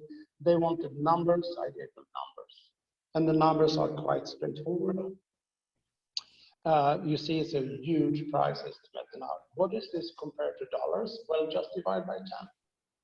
So the dollar is almost 10 to 1. So 201 million crowns is about 21, 22 million dollars, etc. And the capacity we were promising was at least the same as the APM system, 700 vehicles per hour per direction. Waiting times about the same, trip time about the same. And it was quite similar actually, but it was, of course, the cost for running the system was way lower. And from our experience, comparing to other systems. Grab Krister's phone from wherever it is and bring it up to the podium and stick it right under his nose. You can't hear a thing. With its own guideway sometimes, and sometimes mixing. Just interrupt the whole deal because it's useless for us out here. Based on that research. They can't hear me at all. Hello, where's calling?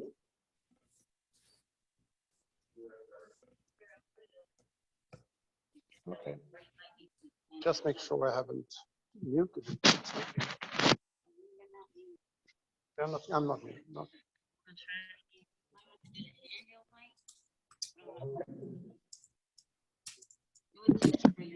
Hello, do you hear me? Who's calling? See what happened on Zoom. So what do they say? Should I have a high pitch? I can. You're not going to like it.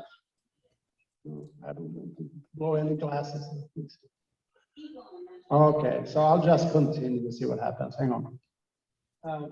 I think I'm done with this slide. You can actually, I'm almost done to do with the next. So, conclusion. It's definitely a good solution for Arlanda. That was the conclusion. And I'm not going to leave from that anymore. I'm just going to say straight out because things have changed.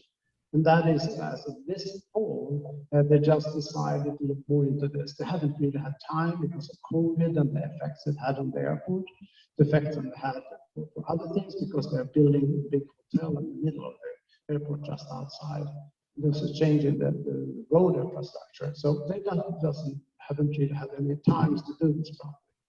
But they're about to do it, and I strongly recommend the connection between your airport here, Greenville Airport, and Arlanda, since I'm pretty sure they would like to share, have you share what you are doing, and they're pretty open, I think, to share what they are doing and the way they're thinking, because they have very similar issues. So, and they definitely have the ridership and they have the budget. So they spend about $3.5–4 million per year on the current buses. And that's more than enough to do this. So they do have the money also, and they're on land. So it's very interesting project. Then finally the movie, if you can do that. We did a simulation, a very simple, basic simulation. Yeah, just click down there. Down there.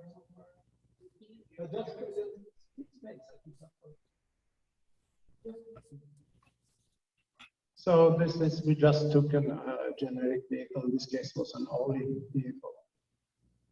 And we did follow the infrastructure according to the planners at the airport, the way they wanted it.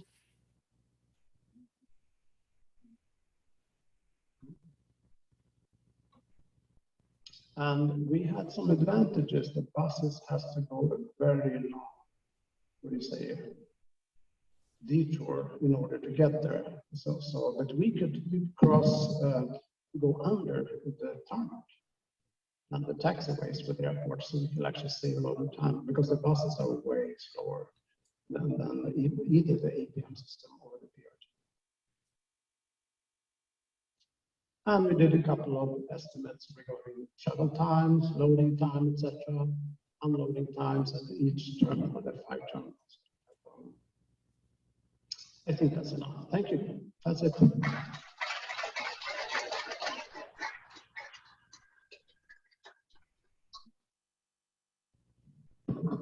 Thank you, Krystal. I don't know what the problem was remotely, but they had some challenges, it looked like. But I don't know if you can hear me now. But if there is any questions, please shoot those through virtually. We can answer them now. If there's any questions you had on the actual presentations that you may not have heard, we can try to address them. Do we have any questions coming in virtually at all?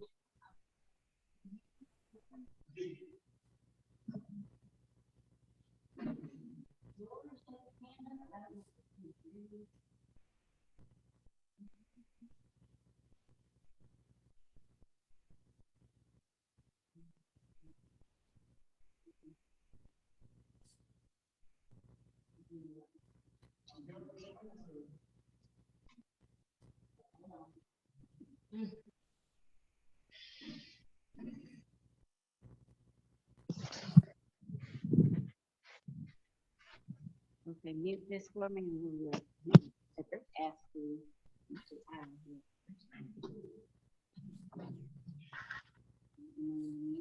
Yep. Now we are. Okay, anyone, George, I believe you had a question that you wanted to ask. Feel free. George. I apologize.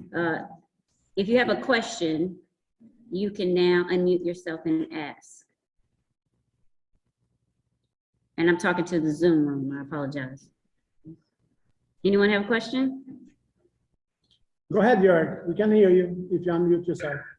No, actually, Krystal, I had a question to the previous talk, but I can talk to him, Ingmar, later. Okay. Sorry we missed you there. Is there any questions in the room here? I know,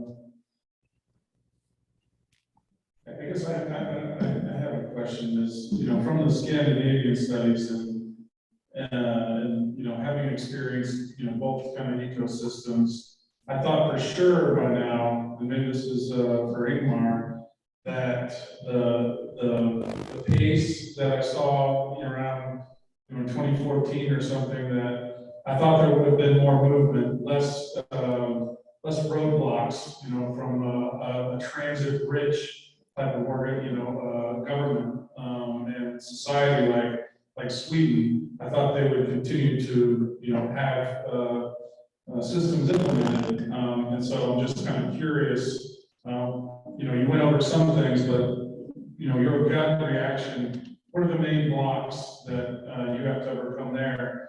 And have you done any work to associate what you see as our main blocks here? I think Magnus. Was that for me, Ingmar? Oh, might have been maybe Magnus. Okay. Ingmar's very experienced too, and I'd be curious for both of you. Magnus, you there? Yes, he's on mute. Ingmar, why don't you go first since you're still unmuted, and then we'll switch over. Okay. I understood the question more physically, if there were many roadblocks. So in a physical sense, there were many roads that had been blocked by concrete barriers so that cars wouldn't be able to run through. This, of course, with the guideways was no problem. I think you referred to more intellectual roadblocks. Yes. That's true. Political or financial, but I thought there, the political support, the financial support, just the general support of transit and technology, I thought for sure by now we would see a system in Sweden. Magnus? So we're both stuck together. Yeah. Okay. Yeah, Magnus is there. Maybe 2009 it was a big support for Podcars, and it was 5 cities who were pinpointed. One of them should have a big stake from the state to go to build a pilot track, but that has been changed due to many reasons. But at the moment we haven't been able to raise good money for Podcar pilot tracks at the moment. Is that the answer, Matthew? Yeah, Magnus, but is the spending on transit capital projects the same? And why is PRT or Podcars looked at differently there? I kind of understand here, but I thought the sentiment would be different in Sweden. Can I make a comment? Yeah. I don't know if you hear online. Do you hear on Zoom when I'm talking here, Magnus? Yes, I hear you. Okay, good. So I turn around a little, hopefully everyone hears. Just want to point out the Uppsala study, which Magnus did, we raised $65 million. We had banks competing, I'm not joking, competing to actually take the risk, the money. It's through an organization, the European Investment Bank, have a program called, still alive, called ISTCAB. It's a program about mitigation energy. This sounds strange, but this has to do with Podcars. Oh, it's very, very simple. It's that European Union has about 60% of its energy comes from Foote. And that's not a good thing when you want to negotiate about him invading Ukraine and other things. And that was a problem already 10 years ago when we did the Uppsala study. So they put in through the European Investment Bank, through Deutsche Bank and some other banks in France, etc., put in a quite hefty investment program to mitigate energy use of fossil fuels from Russian gas and from other sources too, in Germany, etc., with coal, to sustainable renewable energy. And in order to do that, they gave about 80% of the money you needed to do extensive studies. So let's say you want to do a study in your case here in Atlanta, they would actually have given you about 80% of that money you needed, maybe $5–10 million. They would provide that 80% funding. Then, if you don't go through with the project, you have to pay it all back. But if you go through, they will give you credit to build the whole system. So I was down in Luxembourg and negotiated with the European Investment Bank, and we had a complete financing package with 3 components. It was a ISTCAB grant with 80% funding for the studies. It was 50% of the investment cost, both from ISTCAB, European Investment Bank, and the other half from the Nordic Investment Bank. They had so much money in the Nordic Investment Bank, they basically rolled out the red carpet and said, finally, we know where to put it. I'm not joking. It was very interesting. And when I go to the bank and ask for $10,000, it's, they laugh at me. They run 50 credit checks. When you ask for that kind of money, they roll the red carpet. Very interesting phenomenon. Anyway, and the third component was the solar. Do you remember the movie that Magnus showed? There was a solar on top of it. That was to be financed by the local energy company, Vattenfall is the name of it. And that whole package was presented to the city of Uppsala. And yet, they said no. So, it's very important to know that's not only, it's about, I think the main issue was trust. Is this really something that you can do? We couldn't even get them to, there was even investment locally with Vectors, that the Korean steel company invested $25 million in a test track there. Not even that was enough. They had locally a system that you can actually ride. Some of them didn't even go there to ride the system. So you realize I think it's a problem of trust and being elected in the next term, having a red nose and a funny propeller from your opponent accusing you of being and not the case, basically, going into this. Now, things have changed. I think it wouldn't happen today. I think things would be different today, and it might still happen in Uppsala, actually. But it's very much about trust and losing face, if I may use the kind of the Eastern terminology, and having the guts to actually do something. I don't know. And Magnus and you and Ingmar, I don't know what you think, but I think that's a major component. What do you say? I'm Ingmar. I agree. I think the politicians are concerned about the next election, and if they take a risk in doing a new kind of system, it won't be completed until after the next election. And if it doesn't work, they get the blame. And if it works, their successor will get the credit. So it's not worth the risk for the politician. Well, They are reasonable. Sorry, Mark. Yeah, I totally agree. And I think that's a great topic just to kind of roll into our final kind of discussion about how do we get around that, you know? And maybe I'll just bring Gerald into that because, you know, Gerald, and I don't think while you're not a political official, you've used a lot of your political capital, you know, to move this forward. And so how do we get politicians to stand, you know, outside of their comfort level and, you know, outside of the rarity of, you know, a former politician or, you know, saying we have to do more for society? How do we get them to say, I want to do something on my watch that may not come to fruition for 4 or 5 years? You're doing it. So tell us the answer. That's going to require. You probably come up here, I think. Yeah, that's fine. Why is it you get one of these in your hand on the scene?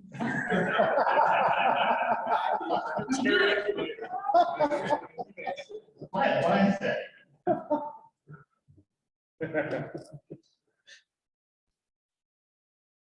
I'm thinking here on my feet, and you gotta have someone who is or an organization like the Community Improvement District that is not political and has, and my board, I have a board of directors that authorizes me and the staff to move forward and pursue this type of work. And so, and we're independent and we're private. I think when you associate the work with elected officials, you run into that challenge where having money doesn't move the needle. And sometimes in the risks that are associated with it. So you gotta find a way to remove the work away from the elected officials, but don't exclude the elected officials. And I'll go back to something that I said yesterday in the workshop, because now that this question is coming up, I'm really thinking about what really helped us and allowed us to continue to move the needle forward. And I don't know that we've done anything any more than what you have done previously. And a lot of it though has to do with timing. And being able to recognize, as you listen to the two chairmen that were talking today, you have one county, Chairman Turner, he represents Clayton County, who joined the transportation system, the MARTA system back in 2014 to 2015. And now that they are collecting a 1% sales tax, where half of that penny goes to the current operation, and the other half penny they're putting literally putting it in the bank, waiting for a new system. And so you have one county that is collecting capital to make an investment, and they're just waiting for the opportunity and for that solution to come. And then you have Foote County, where you have one part of Foote County, the southern part, where the mayors in those cities They are looking for expanded transit services. And now you have elected officials who need to have a win and need to be able to deliver something because re-election is coming up next year. And so recognizing those opportunities and getting those elected officials who are in those positions, empowering them by helping them to understand the technology. So being able to either bring the technology to them like a demonstration or taking them to a place where they can experience the technology themselves and building that trust. And so you have those kind of efforts, but you also have timing. And here's a very risky statement that I want to make. And I don't know of anything. I'm not talking about anyone. Let me preface by saying I don't know about anything, and I'm not talking about anyone. But the individual who is leading this effort can't be looking to it can't be self-promoting. You can't be looking to get paid yourself. And so if I'm leading an effort and the opportunity for me to get paid doesn't materialize, my interest goes away. So if that's the individual that is leading you, so by me working for, and this is what I tell people all the time, by me working for the CID, and the CID, I negotiated an incredible salary. They paid me $5 million a year. That was supposed to be funny. I'm the comedian. That's what we all make, so Yeah. I have a salary from an organization. They pay my salary. And something my dad told me when I was a young teenager. My dad owned his own business all my life. And when he used to talk to us, he had a home office. And he would bring us in his office and he would sit us down and say whatever he had to say. So I guess that's why I like meetings, because that's what simply he did. He had a meeting with us. And I remember he said, if you go to work for somebody, earn your pay. That's what he said to me. If someone's paying you to work, earn your pay. So I get a salary. So I don't need to go talk to Fulton County or Clayton County or any of you and say, okay, if I advance this technology, what's in it for me? You follow me what I'm saying? And so since that's not my motivation, when you don't pay that individual, then if you have an individual who's not doing that, and that person who is doing that is not getting paid, what's the motivation to continue to work? Right? So that is, like I said, I don't know about anything, and I'm not talking about anyone. I just know that happens. I've been alive for a number of years now, been around the sun, a couple of decades, and I know that happens. In certain places, they call it kickbacks, right? Or under the table. So that is very critical. And I don't know about anyone, and I don't know about anything. I'm just saying that is very critical.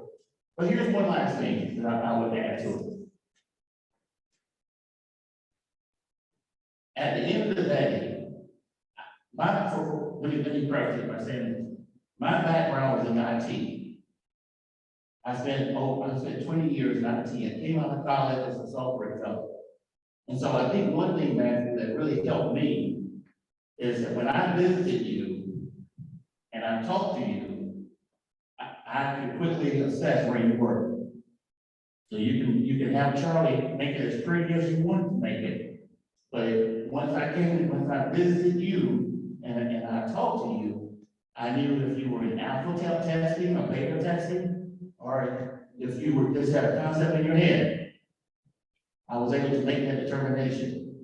And because I met people like Peter, and now I met people like Krystal, and I met some of you in your different companies, I was able to see that this technology is for real.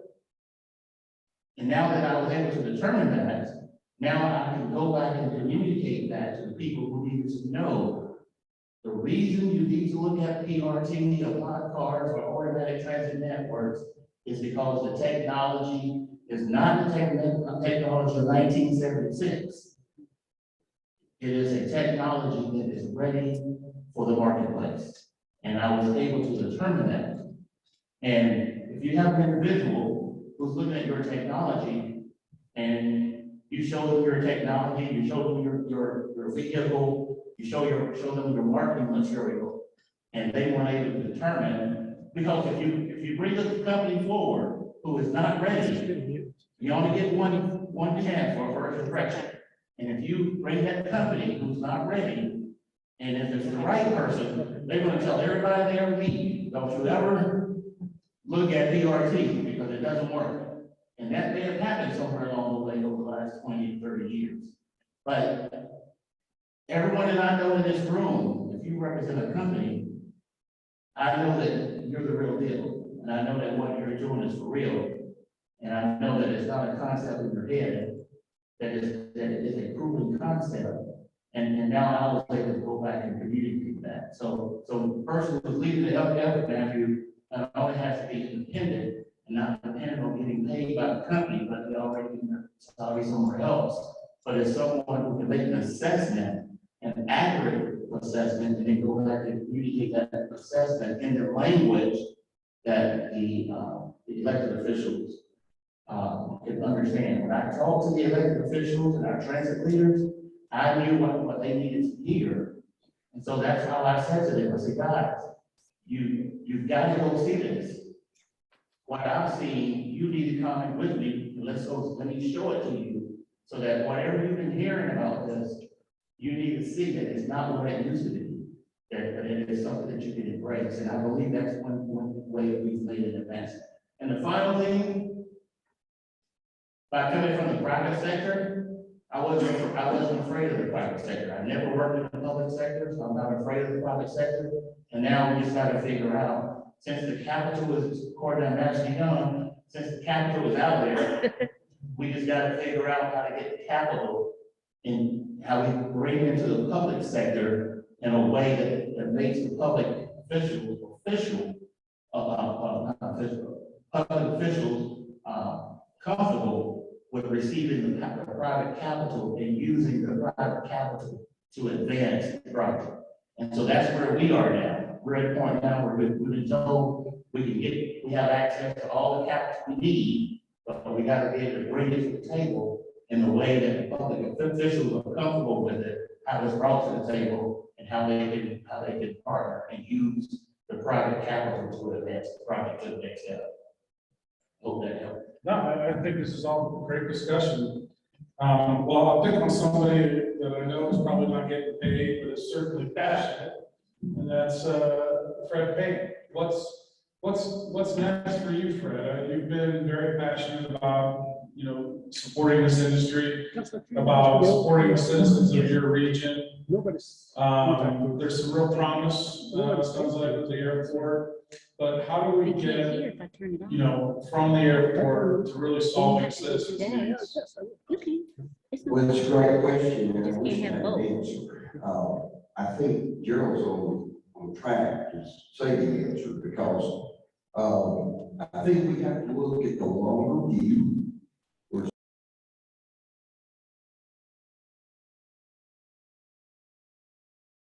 Successful at the airport, maybe downtown, or something like what you had, because we realize in the room.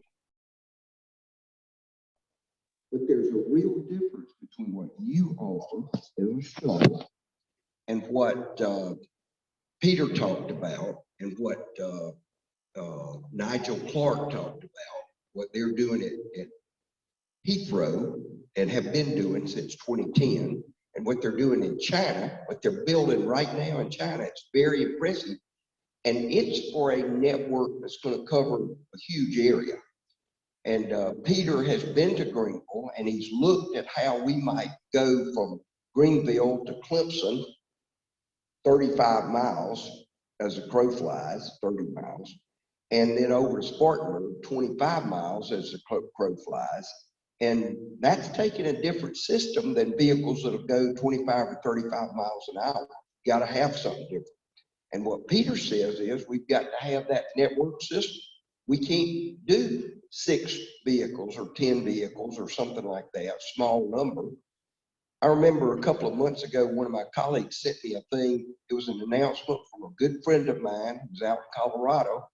And the announcement said, we're doing a system that's going to be the largest autonomous vehicle system in the world, or something like that. And I read the article, it's 10 vehicles. I mean, that's nothing. At Heathrow Airport, they got 21 vehicles, and they've had them for 10 years or longer. Masdar is an example of a system that's a small system, hasn't expanded. The fact that the one at Heathrow is being expanded is impressive to me. Now, who else? The guy in Mexico, Alex. Great system there. He's had an opportunity about to expand it into another city in Mexico.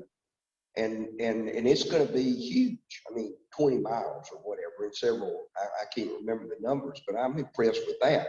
So I'm here trying to promote what is good for Greenville and Spartanburg counties, and probably Pickens County, and maybe Anderson County. The gentleman that was with me yesterday is from Anderson County.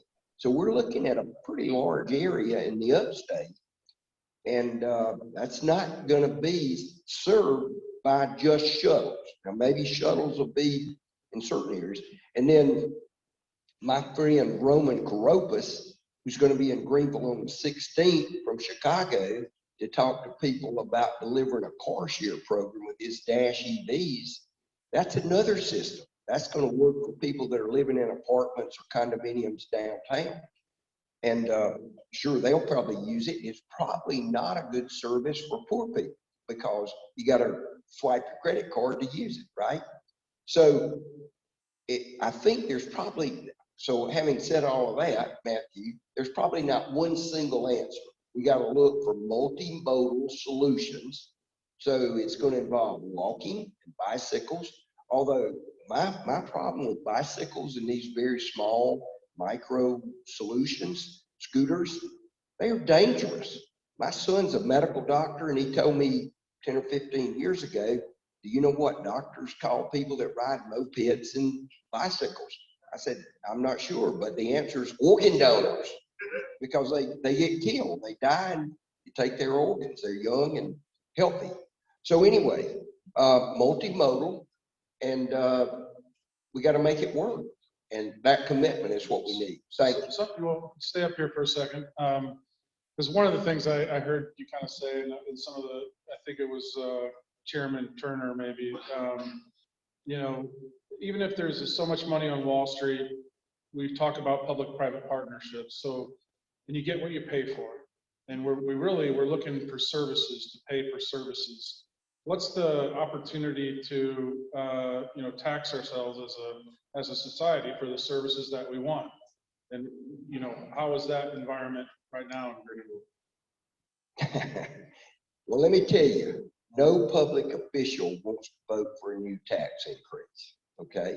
Now, I have voted, one of the first votes that I cast on county council was to tax restaurant meals for areas outside the city of Greenville. They already had a 2% tax, 1 or 2% tax, and we started doing that in the county. And you would not believe the number of people that called me. One guy was a contractor who sold plumbing systems. And you know, you do a plumbing system in a house, it's $1,000 or $3,000 or something like that. So he's making that much. Now maybe he makes a 5% profit on that, or 10 or whatever, but he's got lots of money in his pocket. And I said to him, you know, you're going to go to the restaurant and pay $10 for a meal. You're going to pay a 2-cent tax. That's 20 cents out of the $10. And you're complaining about that, and we're going to use that to benefit. It was really the hospitality tax that we used to advertise. And anyway, doesn't matter. People hate taxes, and politicians don't want to vote for taxes. But if you choose to tax yourself, I'm okay with that. Now, I will tell you, I was very supportive of a 2%, maybe it's just a 1% sales tax to improve transportation in Greenville County. We were going to build roads, bridges, intersections. We were also going to put a little bit of money in for bike trails and that kind of thing, but we're also going to do things like shuttle advance. Guess what? We lost 2-1. Why? People don't support taxis. I mean, the people that came out against us said, they're taxing food. They're taxing your, you know, you're going to go broke because of the way they're not going to spend the money wisely. We did everything we could to do it right. And so it's just hard to get people to agree to do that. But when businesses agree to tax themselves, as they're doing in a few places, down here, Gerald's getting $3.6 million this last year from people that agreed to tax themselves. He can spend $300,000 or $3 million for a project. And when he asks them, is it okay if we do that? And they say, do you have the money to do it? And he says, I sure do. They say, go ahead. So we got to find a way to make it easy, sort of painless for people to do that. Thank you. And well, it's hard enough to get people to vote for their own interests, but anyway. Okay, I'll pick on Kyle. What's the next for you? You've been in Greenville. You've taken the vehicle here. Right here, there might be something in Las Vegas in the work. As a supplier, as a collaborator in this industry, what do you see on the horizon?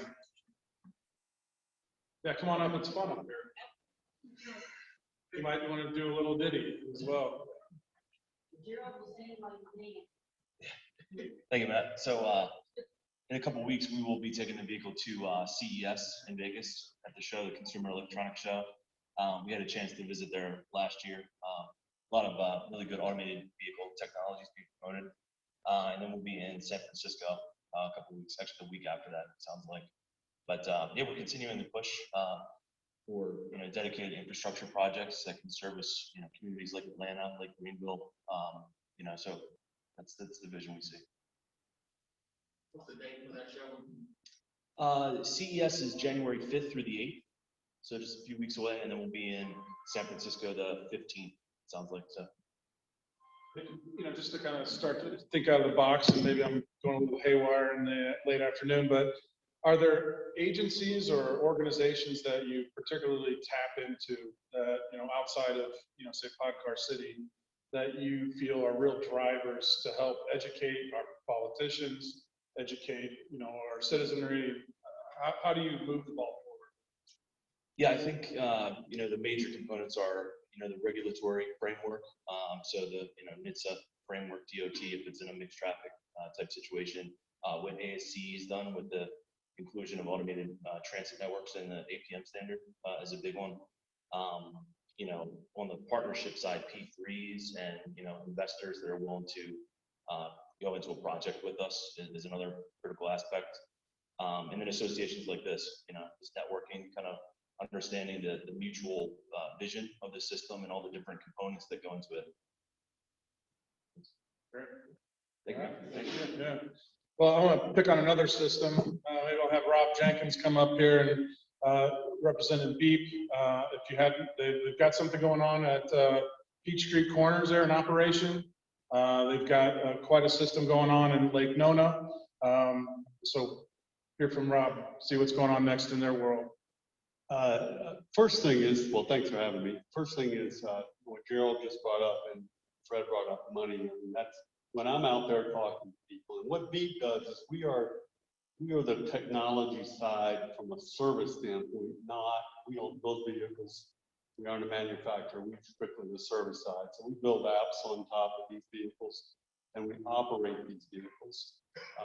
And when you think about how these vehicles are extremely complicated, they're extremely technical, and most people either don't have the organization to operate them, and they don't want to go hire the organization to operate them. So we can come in and do that. What I see two things mainly when I'm out there is money. There doesn't seem to be the money to operate these vehicles, and the next biggest thing is infrastructure. Kyle's vehicle needs infrastructure. Glideways needs infrastructure. The autonomous vehicles that we are repping now have a difficult time working in the infrastructure that's in cities today. So they've got to change. They've got to be more adaptive to what these vehicles can do. For instance, right now you can't operate a vehicle, autonomous vehicle on a public road unless the speed limit is 25 miles an hour or less. You can't do it. So the government regulation. So how do we increase that? Government's got to be willing to listen. And then we've got to also look at roads where we can either lower the speed limit a little bit or build dedicated lanes. Traffic lights. These vehicles are capable today of talking to traffic lights. The traffic lights are not capable of talking to the vehicles. They're expensive. The technology is still being worked on. So all that inner city infrastructure, I constantly face when I go out there is where can we really run them and really do a real serviceable route? And that's a challenge. So all that's got to continue to grow, and the technology of these vehicles, I've been in this world 2 years now. What's happened in 2 years is mind blowing. And in the next 2 years, probably double that. So anybody who's here looking at this, I'm convinced you're on the right path. And I think we'll all get there.